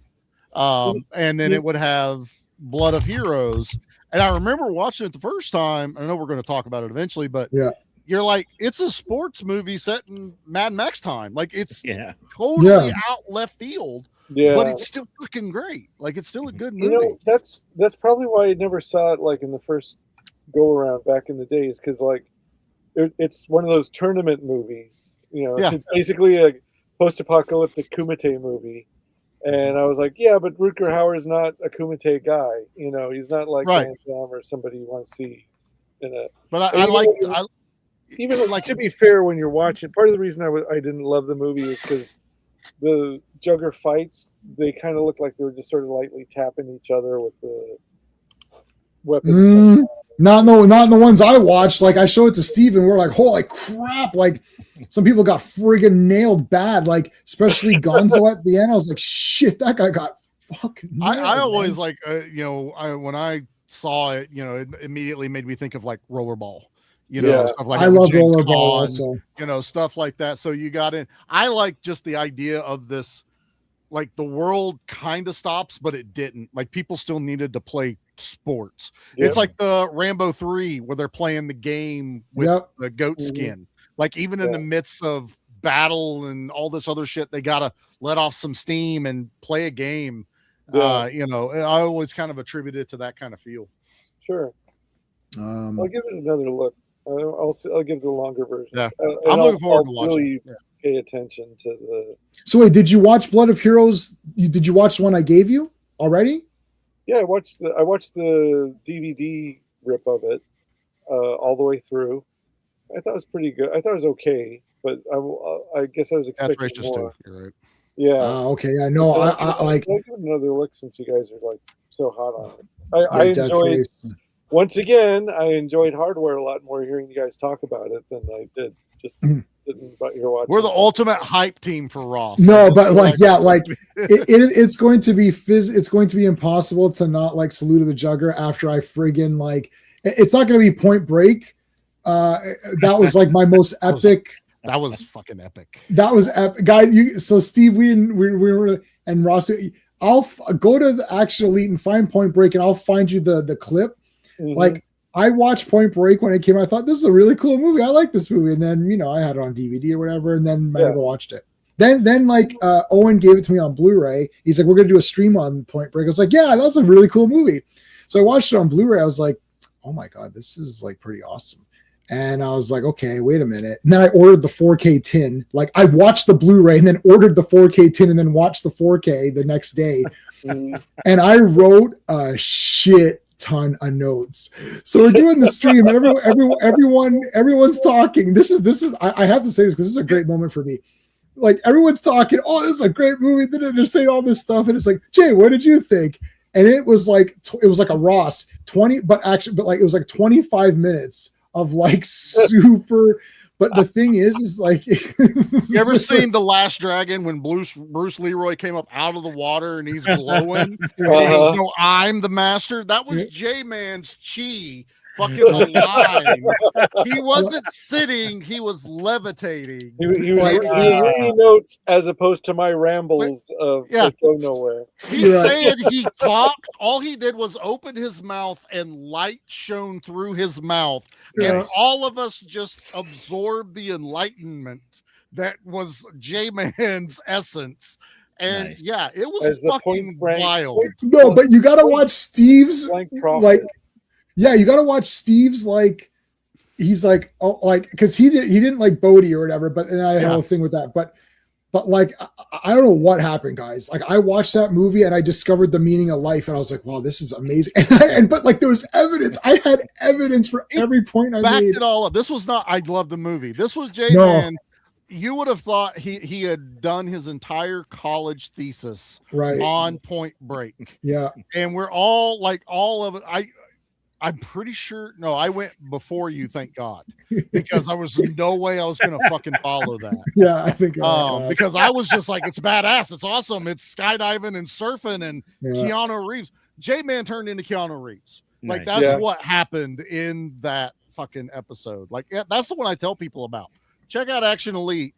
Go watch Point Break and tell me you don't want to watch us anymore. Like that's the one to go to. I don't know why, because I never thought that movie was that great. I thought it was okay. Something clicked though, and I understood the meaning of all of it. Not in a joking way. It's a damn awesome masterpiece. Like you. It's not me being funny. Like I'm being funny. Oh, that was badass. Like I'm like, no, this. I was watching. He's Steve dropping like, points, and Steven is there, but I am also like, I'm just like. I didn't know. I have never seen this movie you're talking about. What Did movie we watch the same movie? We didn't watch the same. I don't know what happened on Point. I've seen Gross Point Blank. Is that what you maybe watched? I don't know. Yeah, it was Circle of Iron, but I was the only one. Like I was the only one who did it. I was not prepared for Circle of Iron level discussions for Point Break on the War Room. That's exactly what it was. I did listen. I mean, this happens. I listened to you guys talking about the He-Man trailer, and I'm hyped up for my old fart heart because I was too old for it. The one thing I'm going to disagree with you though was you kept comparing it to Dick Tracy as a dead franchise, and I didn't compare that. That was Sean. Yeah, okay, well, since Sean isn't here, I could shit all over his theory. Right. So I think no. But hold on a second, Ross. We shat over Sean's theory on that, on that stream because he He-Man's always been around with toys and some sort of Cartoon. cartoon or something, and like there's always been something. Comic books, it never went away in the way Dick Tracy really did go away. Well, where no, right. Yeah. So I agreed with that part of the theory, with that answer. I would say I would akin it more to Flash Gordon, because yeah, that's a good. there Yeah, was sure. Flash Gordon that had like the 1980 movie and the Filmation cartoon, and there was always a comic book or always a Defenders of the Earth had Defenders of the Earth for a bit. Yeah. Yeah. No, the thing with He-Man is that you could see this was a trailer that really touched people. Like I do my streams. They're pretty good. Like there's a lot of people watching now. It's getting to these streams. Sunday nights are not that great, which is why we're only doing these once every so often. Yeah. But anyway, it doesn't matter. So we did He-Man, and I impromptu said, let's do a quick He-Man stream. And literally, there's so many people watching. The panel was on fire. The chat was like crazy on fire. And I had 71 votes, which means 71 unique visitors to that stream to vote on. Mm-hmm. And I had and on my channel, there was 41 people watching at the highest amount. And Sean had about 6 or 7, and Steve had about 6 or 7 on his. Like we all streamed it together, and it was pretty massive. And Mark didn't even stream it. And Legion of Comics has a lot of followers. He has more subscribers than me, you, Sean, all of us put together. He has more than that. But anyways, this trailer came out, and people were like, it was either this looks awesome, right? Or this looks pretty damn good. Mm-hmm. That's all it took. And all of a sudden, everyone who's like, this just shows you nobody's looking for the exact thing. They're looking for, this looks like He-Man. It's not exact. There's a few things that are off, right? They did race swaps. They did the race swapping on a couple of guys. They did all of their little things, but end of the day, people were like, I kind of like this. This looks like He-Man. That's all it took. And now it's fire. My entire Facebook is all He-Man talk. It's all He-Man. And you see, it shows you, it's like people are forgiving. There's no Boba Fett talk. Darth Maul. There's a Darth Maul cartoon series. Nobody's talking. They released it on the same day. Zero. And I loved Clone Wars, and I loved the follow-up one with the Resist or Rebels or whatever. I loved Rebels, not as much as Clone Wars, but I loved the way they handled Darth Maul in both of them. And but Disney shat the bed so hard with everything. It's over. Nobody cares anymore. Nobody cares. But look at He-Man. Came out of nowhere. The bonus about He-Man, I'll say this and we'll start to wrap up though. The bonus about He-Man was that there was never a definitive He-Man, because the mini comics were Savage He-Man, he gets his armor, right? The cartoon changed that. Yep. Then we had Dolph Lundgren's movie, which retooled the cartoon. We had New Adventures, which reinvented the whole thing. We had DC Comics, which weren't exactly really the same as the cartoon or the mini comics. Plus, we had She-Ra come in. Then we had 2000X, which reinvented the whole thing again from scratch. Mm-hmm. Then you've got Revelations, which tried to bring it back, but also reinvented things and changed things around and made characters different. Then you had the CGI Netflix cartoon, which completely, again, from scratch, reinvented the whole thing, building it up again. There is no definitive He-Man. There is a definitive Superman. Superman doesn't kill, doesn't do this. It's very obvious. Superman's been reinvented slightly, but not the core of what he is. But He-Man, Savage He-Man, those mini comics and toys have nothing to do at all with that cartoon. Same with Transformers. We're reading the Marvel comics. Grimlock becomes the leader of the Transform. What episode was that? That's not in the cartoon. Are you talking about those Simon Furman Transformers ones? No, I'm talking about Transformers comics from Buddy Ansky or whatever, from the first thing. So, and Blaster is this kick-ass badass warrior who's saving people's he's a kind of a comedy character in the cartoon, not at all the same. Mm-hmm. Anyways, there's no definitive thing. So people just want to see He-Manisms. Yep. It's there's Grayskull. He says, I have the power. Oh, that's Skeletor. Yep. Looks like Trapjaw to me. He's got Fistos in there. That looks cool. Mechanic has the triangle eyes. Mm-hmm. My biggest complaints were Motto. I mean, I know we've already talked about it. It's a red flag. But I'll tell you the one thing that helped that trailer, I hated that I couldn't do it, but the teaser the day before. Right. The teaser the day before actually primed us Yes. correctly. That was good. Giving us the intro, giving us the music, Yes. talking to us as our children, Right. our childlike personas when we watch this. That helped when that trailer dropped. Because I'll admit, the first time I watched the trailer, I went, I don't know.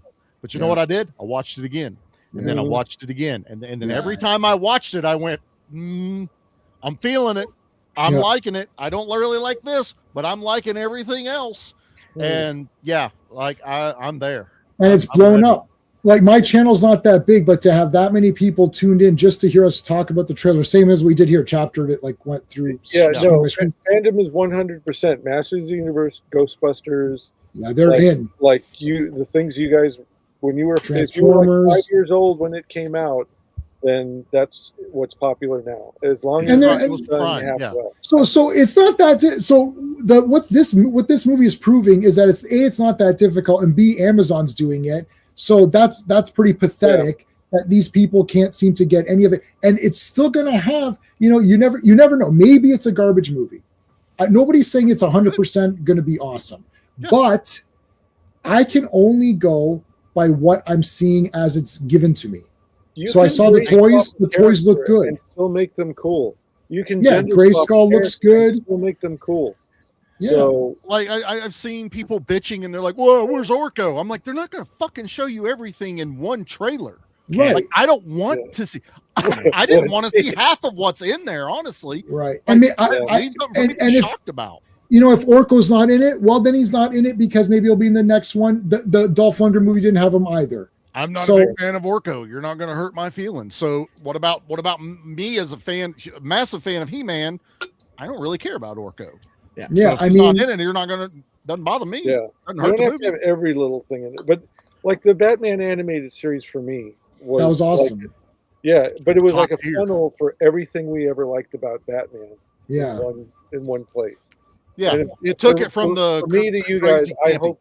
Well, yeah, I hope this movie is that because people are complaining like, oh, why is he on Earth? Well, he was like on Earth on the He-Man movie, or the Dolph Yeah, Lundgren movie, and there are and- people who like the Dolph. I will go see it if there are callbacks to the Dolph Lundgren movie. Dolph Lundgren's I in love it. Dolph Lundgren I movie. fucking love the Dolph. Dolph Lundgren will be. Yeah, He's and- in it Dolph He's in Lundgren it? cameo. All for right. sure. He's in it for Oh. sure. Yeah, He'll be King Grayskull. or I'm something. already guessing he's King Grayskull, or there's going to be some weird thing that throws back to the movie. He's You know, on like there. on Earth or something. You know what'd be really neat if Adam, because he remembers everything. What if Adam on Earth told this story to someone, And it Gary got turned into a Goddard, and then movie. they made the movie, and he's sitting in the theater watching the movie. He's like, "Hey, that's my story. They took my ideas and I stuff and think that made a would be movie out of it." hilarious. Wouldn't that be absolutely bloody hilarious? Where he That goes to would a be totally- Comic-Con to get Dolph's autograph, and he's like, "Man, I love you